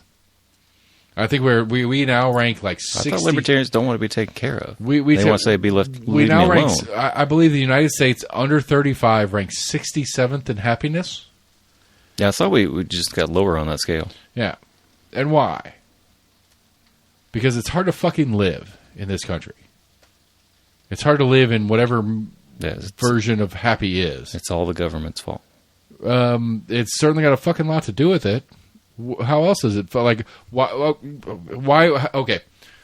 I mean, Apple's in a big antitrust lawsuit right now. If you're going to have a ranking system on happiness of nations, then what is the functional difference in Denmark and the United States? What's the functional difference? Yeah. If you're going to do a ranking system, like we're going to rank happiness around the world by nation. I couldn't give you the greatest functional difference. The greatest functional difference is the government. How is it any like it's absolute? That's the only functional difference. The government they have I would assume would be pretty antithetical to libertarian views. That's fine. That's not that. Okay, great. That doesn't make a damn bit of difference to my point. The reason I'm libertarian is because this government sucks, not because all governments suck. Because the government that I live under sucks. I assumed you did because you thought that the libertarian government. I still think it's the right answer. Be all. I still think it's the right answer, long term, whatever. But how many? The reason we're 67th, there's zero. There's zero libertarian nations, except Argentina right now. I think. What? I think it's they elected an Argentina. Argentina elected like a libertarian president or something like that. I'm not familiar. Sorry, I interrupted you. Anyway, I jumped. My bad. I jumped from a couple different places in the same couple sentences there. The functional difference. The only functional difference that makes any sense to me, and why Finland or Denmark or whatever it is ranks higher in happiness from 35 and under constituents, the only thing that makes sense is the government. I mean, no, it's the government no matter how you slice it. I mean, realistically, honestly, 100%, if you want to be real about the difference is culture, and the cultural difference is because Denmark's or Sweden's or Finland's or something like that are much more homogeneous populations. That's probably the real answer, but that's a politics answer too. That's a government answer as well. It's been thrown around, and I don't see it. Maybe 50 years ago, but majority of the world has become much less homogeneous. Okay. Well, then okay. So then, if that's the if that's the framework we're working within, that it may not be exactly the same, but more or less we're all kind of homogeneous in our own little different ways. Then current politics is the only thing that makes sense, and why any country has any different view of happiness from their population than the other. What other reason could there be? Why is France happier than the United States? Because they got better wine? I mean, Could be really? part of it. No, because we get all the wine we want from them. If we want it. And we make our own wine. It's real good. Yeah, we raise the tariffs, and then they raise the tariffs on cheese, and we raise the tariffs on No, Jack Daniels. It is governmental policy that is the functional difference in it. There's no other way to like it. There's Yeah, no other way to I could slice see. it. I could definitely see it in many cases of more socialistic countries being more the government themselves, where the government mandates so many vacation days Be per happy. year. Be happy or die. They don't mandate being happy, No, they don't. Well, they might, but I it think doesn't they really focus a matter. little bit more on ways to make their populace happier. Okay. Well, but that's that. I mean, I would say the vacation thing is probably a big to-do. Because it wasn't long ago that, it was the norm to work 6-7 days a week. It was the norm to have your 8 to 12-year-old, instead of going to school, go and work in a factory. That was acceptable. That was just like, hey, that's the American way.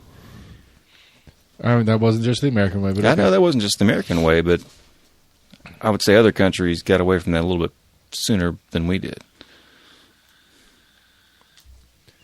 Maybe, I don't know. I really don't know the like. I'm not disagreeing with you in principle. I mean, I don't know. Where do we start I this? mean, on? it's not a simple thing. No, it's As not. far as the difference between, the unhappiness in America versus other no, we countries. started this on the American government sucks at what they do, because we're talking about utilities and shit like that. Yeah. Like, it doesn't make a bit of fucking sense to me that I don't know how many $1 billion it would take. I don't know. What's Tennessee's annual budget? You're asking the wrong person. I would think that a couple $1 billion added to Tennessee's annual budget would go a long way for functional things that you and I give a shit about, like roads, Yeah, I mean, it's a utilities. It's a question. What's our Schools. rainy day fund? As far as what we've amassed, that's just sitting mean- there. That would. I don't know, to kind of put it together in a functional way, Knox County budget is just short of $1 billion. And we're the third largest metropolitan area in the state of Tennessee. Right. So I would guess that total expenditures just in Tennessee budgets, between Tennessee state budget and local, So maybe 10. no, bigger than that. Probably like 20, 25. Yeah, probably. Yeah. But still, $2 billion. That's a 10% add-on, 12% add-on. Yeah. That's significant. But our federal government has sent that to Ukraine or Israel or the combined two, whatever you want to say. And again, I don't disagree with you on the righteousness of the Ukrainian cause, if you will. Like, I don't disagree with that premise. But we're sitting here joking about my kid and his math teacher who's too old to give a shit and angry about water on the floor. And we're arguing about vouchers and schools and all that kind of shit. We're arguing about the happiness of young Americans and why they aren't happy. Why aren't they happy? They're happy because they're unhappy because what are they hoping for? What's the hope in our society right now? I think it sounds pretty fucking hopeful to think that if we had not sent any money to Israel or Ukraine, that all of a sudden, like, we wouldn't have all these woes. It seems kind of like a red herring to me. Okay, well, People are looking for a scapegoat. Sure. I mean, you and I both agree that like nobody wants to look at the defense budget. I agree. I mean, expound upon that statement for a second. I'm not sure I understand what you're saying. I think you and I both agree that no one really wants to look or criticize the budget for the Defense Department. I mean, I do, but What? I want to criticize the budget for the Defense Department. I'm saying in general, nobody. At the congressional level, Okay. nobody wants to criticize, or there's very few that really want to criticize the Sure. Department of Defense's budget. Okay. I'll agree with that. Nobody. Yes. Absolutely. Yeah, I agree. Yeah. Or why we should pay farmers 60% of their annual salary, subsidizing them to grow food Or not grow food. or not grow food. Yeah, I agree. It's an interesting question. I would like to. Yes, they're. We could go down a long list of money spent on things that we're like, hey, what? Huh? Yes, we can. Pick the top list of things that we're spending money on. Let's start there and work our way down. And I think that's the Defense Department budget, which you're saying that Congress doesn't like to talk about. They automatically, when it comes to Defense Department spending, check. Whatever you want to say. And I think that's wrong. I think it's a fucking problem. Well, for a good while, it was just kind of considered un-American to see it's like taking the money away from the troops, basically. Let's make less troops. Then we're not taking money away from them. We're just making less. I wish they'd give more to the fucking VA. I wish we had less people that needed the VA. That would be good, too. But we have people that are a part of the VA that have served for the past 50, 60 years that I think deserve every right to Sure. reap the benefits of it. And yet they get shit upon left and right. Sure, because I'm assuming, I don't know this, but I'm assuming that the VA is under the Department of Defense section of the budget. Believe so. And what we talked about this a couple weeks ago. Like one of the most important, one of the best phrases I think I've ever heard in the realm of government conversation is, you can say whatever the fuck you want to say, but your budget is actually your list of priorities. And I don't know, what percent of the Department of Defense budget do you think they spend on the VA? One would be amazing. I think so. I mean, one would be $100 billion. They're over $1 trillion a year, right? Defense budget? No idea. I think it's over $1 trillion a year. So $100 billion a year for VA spending? That'd be sweet. You could pull up a pie chart if you really wanted to. Probably could. I mean, to me, the question is, in defense spending, to me, the question is to what end? Like, what does it matter? Like, what are we doing with that money? Like, who is winning because of what we're doing with that money? And I don't think anybody knows the answer to that. We assume it, and we play this game where it's like, we got to protect we got to take care of our troops. It's like, no, you don't. You don't fucking take care of our troops. Not once they get out. I mean, a good You chunk just of throw them out R&D. into society. So that's fucking bullshit. But we don't fault pharmaceutical companies for doing the same thing and jacking up prices. They're like, hey, it costs us a lot of money to pay for R&D to do this.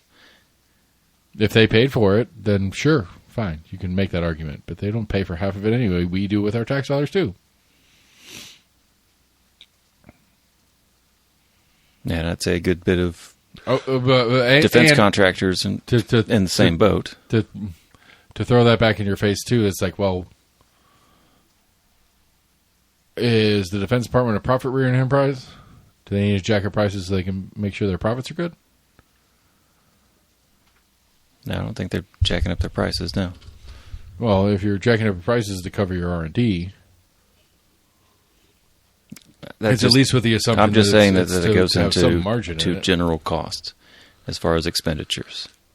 I don't doubt that R&D is a percentage of their budget, but I would say if it's 5% of that $1 trillion a year, that'd be a surprise. So what was it? It's like the F-22 or something. There was something like plane recently. Yeah. That they spent like 4 Not or 5 F-22, years. Yeah, I don't remember exactly. It was some plane they spent like 4 or 5 years developing, and then finally realized that it wasn't going to come to fruition. I think it's and the it was just money. F-35, and they spent over $1 trillion on it. Yeah. Yeah. It happens. That's not But the that was only also case. like a 20-year project. It wasn't like a fucking yesterday they did. I don't know, 20 year. Yeah, it was a while. Then that'd be really fucked up proposal. Like, hey, will you pay me to develop this plane, and then I'm gonna come up with something in like 20 years. I would like to think somebody would have said, hey, in 20 years, shit's gonna be a hell of a lot fucking different. Well, that's what this plane is going to do. This plane is what's going to make it different. It's also what you're developing now, 20 years later, is going to be something completely different. I don't think it was that far of a time frame. Well, I think a chunk of it was. I would say 5 stretching it. I think a chunk of it was base development, and then it was details. That it stretched out for a while. I think that project was way longer than it was. At least 10, 15 years. I can't remember some movie I remember watching back in the day that was kind of talk about that with like the U.S. government with some kind of government contractor that was trying to develop like a troop carrier. Government was like, oh, we need to have this. We need to have armament. The armor plating needs to be but this we also big. want a max speed of 75 miles an hour, which those two things don't fucking mesh no matter how you fucking put it together. This is a physics. Right. This is a physics issue. And they're like, yeah, that's going to be a $10 billion a piece tank that you want us to build to carry 15 troops and to still have and to have and it's stealth and it's armored and it's still has like a tank cannon on it, but also machine gun turrets and infrared and all this technological advances. Sure. I was like, sure, we can build that for you, but it's going to cost a shit ton of fucking money. hell, okay, so I don't know, like, how much is NASA's budget? It's not that big anymore. I know it's not. It's still pretty big. And as much as I love space, I don't know why we want to go back to the moon. But half of a significant chunk of NASA's budget from the beginning was to figure out military aspect of it anyway. As far as putting satellites into space? Or? Sure. Satellites, men in space, all sorts of shit. ICBMs, yeah. In the early days, yeah. Yeah, a lot of it was, a lot of that was a non-military military function. It was, okay, well, this isn't a military thing. This was we're human beings. We want to explore the galaxy. We're going to put top scientists. We're gonna bring in fucking Nazis to run this organization because they're the best in the world right now. But we put this thing together because we want to be, and we sold it as I don't buy it. I'm not mad at it per se, but like that was a non-military military operation. Every ounce of it was used, and if there was any military application that they could apply to any of the technology developed through NASA, they used it. I don't think it was accidentally. I think it was intentionally. I think it was okay. We want to solve this problem. I don't think it was intentionally. I think it was intentionally, but okay, that part's beside. I think it was just technologies that overlapped. It's like, yes, this rocket will get you into outer space, and the military was like, oh, well, that rocket will also be able to put a missile up into upper orbit. Well, I think more importantly, it's guide back down. It's we figured out the math to do X, Y, or Z. Yeah. Here's the math. Here's how much thrust you need to do X. Here's the trajectory you need to do Y, and here is the target Z. We now understand that math, so we can make that thing work. That's old school actual ballistic missiles, which we don't really use anymore anyway. Right. But we have them just in case. Yeah, they're falling apart. Good. And apparently they've been maybe we should take them apart. Piss poorly managed. I don't know. It goes back to it's the same thing. I've said this a million times. I don't know. You don't throw stones if you live in the glass house, whatever the fuck you want to call it. We have our own fucking problems, and we can't stop ourselves from insisting ourselves on the rest of the world. That's like, and that's the only thing that justifies the military expenditure. Like, that's the only thing that it justifies the Department of Defense budget. Is we can't stop ourselves. We can't say, you know what, y'all figure that out. That's not our problem. We can't do that, and that's just unacceptable to me. Like, you know what? We got our own shit. We got homelessness fucking don't going think crazy. a lot of our budget goes to that, but I don't know. Okay, like, I keep throwing this out, and you get mad at me every time I say it, but it's like, how much have we spent on Ukraine? I don't know. Are you asking me a number? No idea. I'm pretty sure we've surpassed the $100 billion mark. I know we've spent about half that on the Israel-Gaza situation. Like, forget the political, Is in direct military aid. forget the moral, yeah. Yeah, I'm pretty sure, yeah, in either cash or weapons we have given, at least combined, like, yeah, we're probably approaching $200 million combined. $200 billion combined, billion. On the two situations, if we're going to call them that. And, like, to what, again, like, the moral high ground, I can actually get on board with the Ukrainian argument and the moral high ground. I'm not sure where I sit on the Israel one. Like, I just really don't, like, I don't understand, like, first time we talked about, like, what is Palestine? It was the country that was there before A non-recognized country, yeah. but Palestine was the nation that was there before Israel took it post-World War II. Palestine, I don't think they were a nation before that. there was something there before Israel. Like, Israel didn't exist until post-World War II. Right.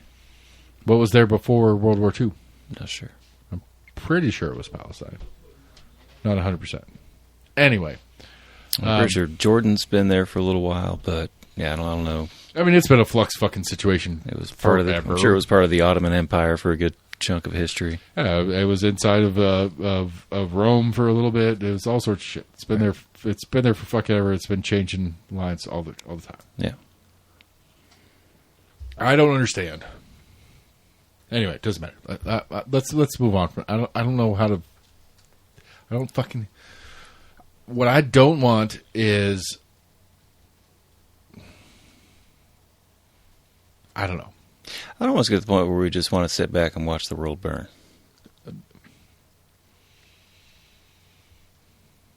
I mean, I agree. I'm not the biggest fan behind us being the superpower of the world. It's not about the world burning, but it's like, how do you pick sides when the world's about to burn? I guess that's where I'm stuck. Because we're picking sides. Yeah. That's the reality, is we're picking sides. So how do you, like, when the thing that is going to kick off the end of the world starts, how do you pick a side? I mean, I would say it goes more to immediate relationship, and then after that, it's a little bit more peripheral. I mean, to me, it would be, what's the thing that's going to make it least likely that your portion of the world burns? And I don't know the answer to either one of these situations. But both of them feel like they have the potential to make the world burn faster, the longer they go on. I mean, hell, we're 2 years into Ukraine at this point. Right. We're half a year into Gaza at this point. Close, yeah. You know, it's like, and neither one seems to have an end.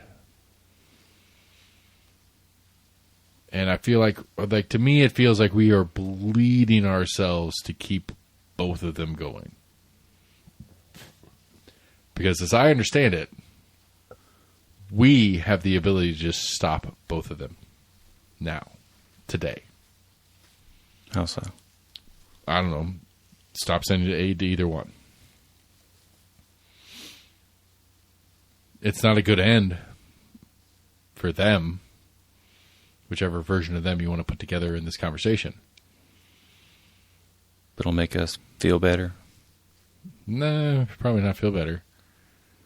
Make some of us feel worse, some of us feel better. I don't know. Depends on which part of us you want to reference.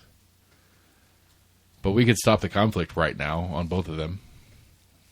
I don't think it's that simple. That Yeah, all I of a think sudden it's that simple. we cut off aid and oh, never mind. The U.S. Sure. said they're done. We're done. Worst case version of it is we stop aid to Ukraine. Zelensky is fucked. And he goes and does whatever he has to do for Putin to keep Putin from taking all of it. Yeah, that solves the Ukraine issue. It's not great. It's not a great end, I guess. And I think the same thing with Israel. We stop providing Israel with anything. They can't continue this for more than a couple weeks. We stop sending aid to Gaza Sure. as well. Sure, why not? Sure. I think Israel should probably be the ones that are footing the bill for putting it back together, but, that's just me. Good luck requiring them to do that. Well, so why are we required to do that? Why is that our fucking problem? We're not rebuilding Gaza. Okay. We've sent humanitarian aid there. I believe outside of that, I don't think we've sent anything else. Okay. So if Israel doesn't have the military capacity because we stopped giving them shit to continue this thing. Because Sure, we're going to cut off sales to them as well? How they... Sure. I mean, no. I mean, if they can buy it, how are they buying it? What do you mean, how are they buying it? Do you think we're giving them missiles? Yes, I do. I don't believe we are. I believe this is all sale. Okay. We have supplied them with weapons, yes, for decades. I'm pretty sure If I recall almost correctly, all has been sold. the number one foreign entity that receives financial aid from the United States is Israel. I believe that is correct. I don't know, I'm assuming we had arms sales. Okay. I mean, okay. So I give you $20 and you give it back to me, so I give you a gun. What? I sold you the gun, technically, but I gave you the $20 a week ago. The number one, So you're saying we give money to Israel so Israel can buy the weapons from us. I'm not saying that's why we give them money, but they. I'm not saying that's why they give us money, but they take our money and then we sell them weapons. So we give them weapons. Yes. in what form are we giving Israel money? How? And to your knowledge. To my knowledge, the number one,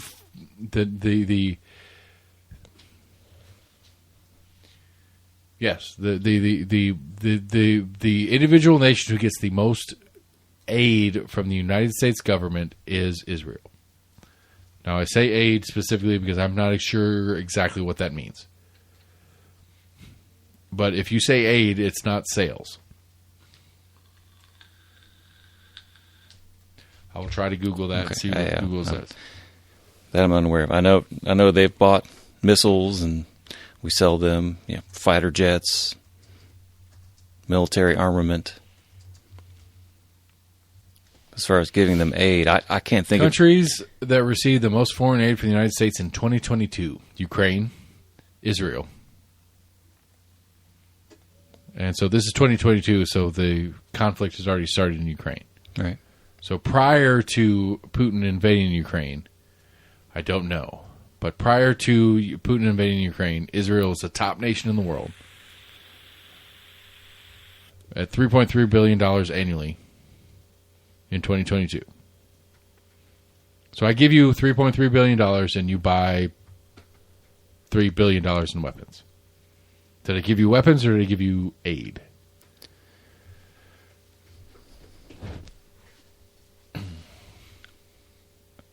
Again, I think you're adding knowledge that's not there.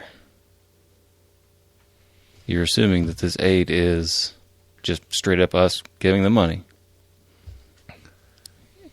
Aid is a very vague term. We aid many countries.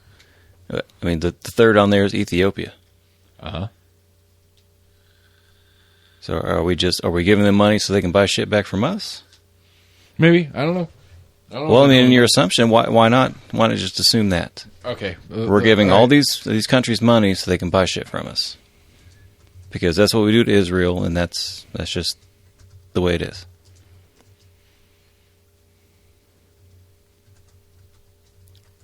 So I believe a lot of the aid that we give out has stipulations on it. I mean, that's what is there room for corruption? Absolutely. That's one of the fun little things right now is that we had insisted that the top military official in Israel signs a letter that says that none of the military aid we are giving them is using for a genocide, and they've refused to sign it.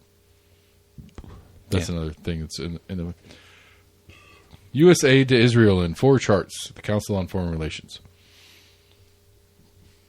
in 2022. Where are the charts? I can't read right now. I'm drunk. Wait for the images to load. Okay.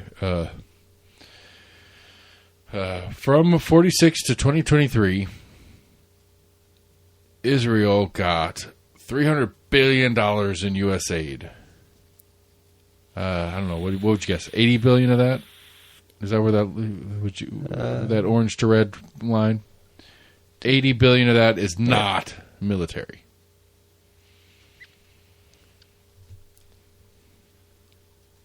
UK is the only people we give a bunch of money to that doesn't use it on. Oh, I'm sorry, India. Excuse me. We give a bunch of money to India. Cumulative recipient from 1946 to 1923. I said that when I fucking prepped it. I didn't hear you say that shit. Total aid from 46 to 23. Okay. By fiscal year in constant 2022 dollars.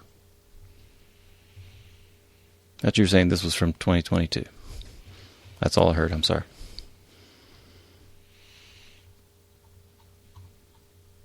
I don't, whatever. I don't care. Let's break it down to the simplification version of it. If I give you a fucking dollar. I understand the concept of what you're fucking saying, but what you were trying to look up has fuck all to do with what we are talking about at this point. What are we talking about at this point? I'm so confused. As most recently has been given to them is what you're trying to push back on, that we should just stop. You're pulling up a gross number that's been going on for 80 years almost. Sure. But that was also 300 billion, and we were talking about like less than 100. We're talking about the first chart we looked up was 3.3 billion in 2022. Is that what it was? The first number we looked up was USA to Israel in 2022 was 2.2. Right, and again, and we tried to dig into the actual what the aid was, and then you pulled up. I'm not saying gross isn't bad. I'm just saying a general large amount, gross number. It was the first one that popped up on my Google search. I know. I'm sure I could dig further and find a specific one to the right fucking now version of it. But if I give you a fucking dollar, that's to help you, not to help you invade your neighbor. Right. I would think that would be at least a minimum. I mean, the hell, that's something that, like, literally we are some... I can't remember who the name of the fucking person is insisting that we get a signed affidavit or whatever the fuck it is from the war minister of Israel that they're not using our money to commit war crimes. Right. And they're refusing to sign it. I don't know. Not that war crimes fucking matters either, honestly. Because international... I think that's one of the few things that we haven't signed on to. International Court of Justice is a fucking bullshit mess anyway. But that's beside the point.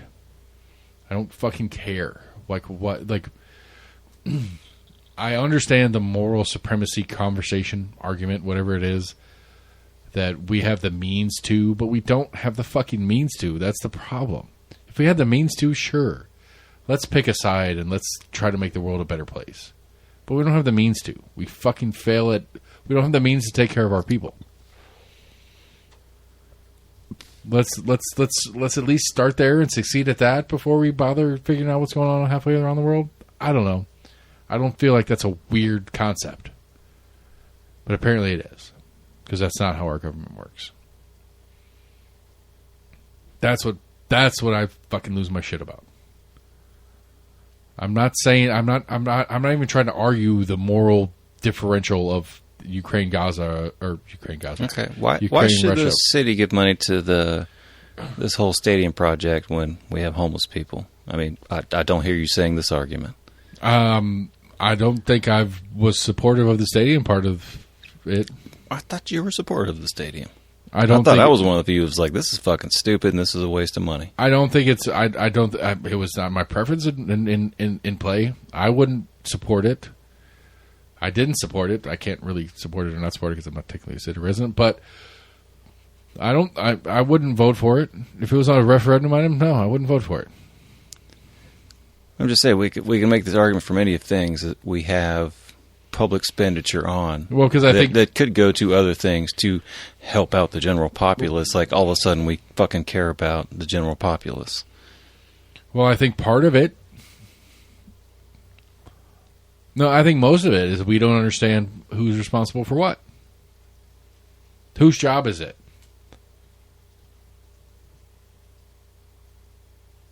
Yeah. Whose job is it? All right. Whose job is it to take care of the homeless in Knoxville? Whose job is it to take care of the U.S. citizens? I mean, that would be the United States government. But those homeless in Knoxville are also U.S. citizens. True. Okay. So whose job is it? I thought we should be more localized. I agree with that premise, but we don't operate under the premise that I want. Gotcha. On the functional operational of, I think, I don't know. I'm good either way. I think the federal government should do a bunch. I think the local government should do a bunch. I think the local government should have the money to do a bunch, but they don't because most of it goes to the federal government. So, yeah, let's fix those things. I agree with that. Let's not send our money to Ukraine or Israel or Egypt or wherever the fuck that list continues to go down. Let's not send our money over there. Unless you can really, really fucking draw a hard line to how that helps me, let's not. And me, the royal me, not me, the person sitting in the chair right now. The royal me being all of us. What'd you do? You hurt yourself? No, I was just sitting on my foot kind of weird. Oh, don't do that. All of a sudden I finally stretched my foot back out and I was like, ow, it was in that position for way All too right, long. so I don't know how to take this. Like, I'm kind of disappointed that we found the truth. Behind. I was really enjoying the mystery of what the fuck was going on with Kate. I think there is still a mystery. She has cancer. There's no mystery. We don't know what cancer. I was saying, like, I don't know. I don't understand. This is on the same level. I could care fucking less. Nah. This goes on a whole nother level. I could absolutely care less to spend an ounce of my time giving a shit about the royal family. It's fun. It's cute. I don't care. Yeah. I really don't care. But, yeah. So why bring it up? Because it's on top of my news feed. Because that's what the fucking that's what the people are talking about. I mean, I can find all sorts of shit on top of a news feed. I mean, she's not unfun to look at. I'll give her that. She's an attractive person. And he is not. Not now. He looks like his dad.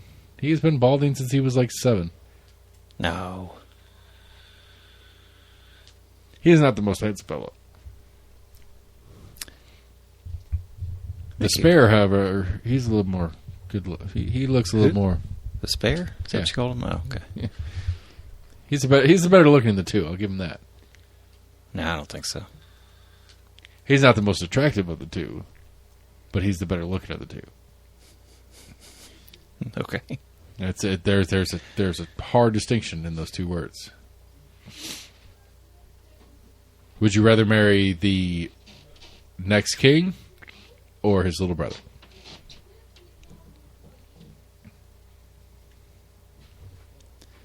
I mean, the next king, but I don't see how you're differentiating good looking from being attractive. Desirable, maybe. What did I say? Attractive. Or Good looking. I'd say good looking. How did you describe the spare? I forgot what I said already. The spare is more attractive. No. Yeah, you're right. The spare is better looking. Yes. Yeah, so I thought you said. Yeah. But he's not more attractive. Okay. Again, I don't see how you're differentiating good looking from attractive. In my opinion. Because attractive has more than looks attached to it. A little bit more, but I would rather be the queen. Appearance has a good bit to do with attractiveness. I agree with that, but I would rather be the queen than the whatever the fuck the little brother of the little brother of the king. They already signed away their rights. I'm pretty sure. Like I think they're completely out of the equation now. I mean, Meghan Markle's her own subset of things. That's not what I'm trying to get at here. No, I just meant. And she didn't marry. I'm pretty sure, like Harry, pretty much like just disavowed. Yeah, but when they got together, that wasn't the way it was. They didn't get together on that premise. It doesn't matter. That's stupid. Yeah, maybe they saw William getting bald and they were like, "Hey, he could have something going on with him. Like, you still got a chance. You still got a chance." Probably not. I mean, they're fucking. Charles is going to live for fuck ever too, even though he's on the edge of death. So I was about to say, yeah, I think he's had some health issues as of late. Anywho, it's time for... Boom. Nope, wrong button. Totally fucking screwed the pooch on that.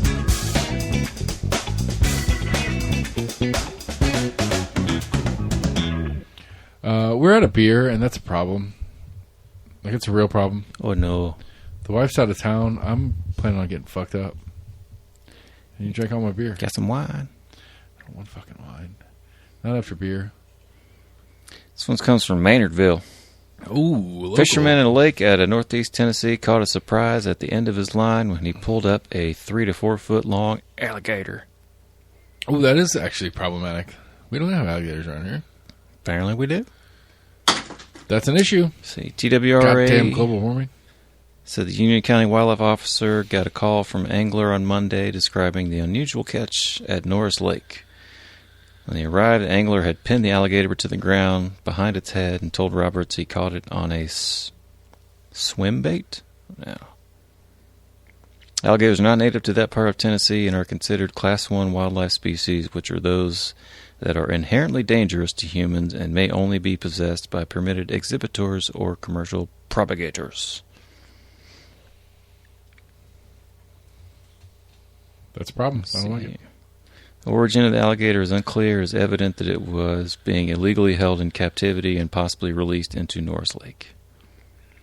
Hang him. Hang the motherfucker.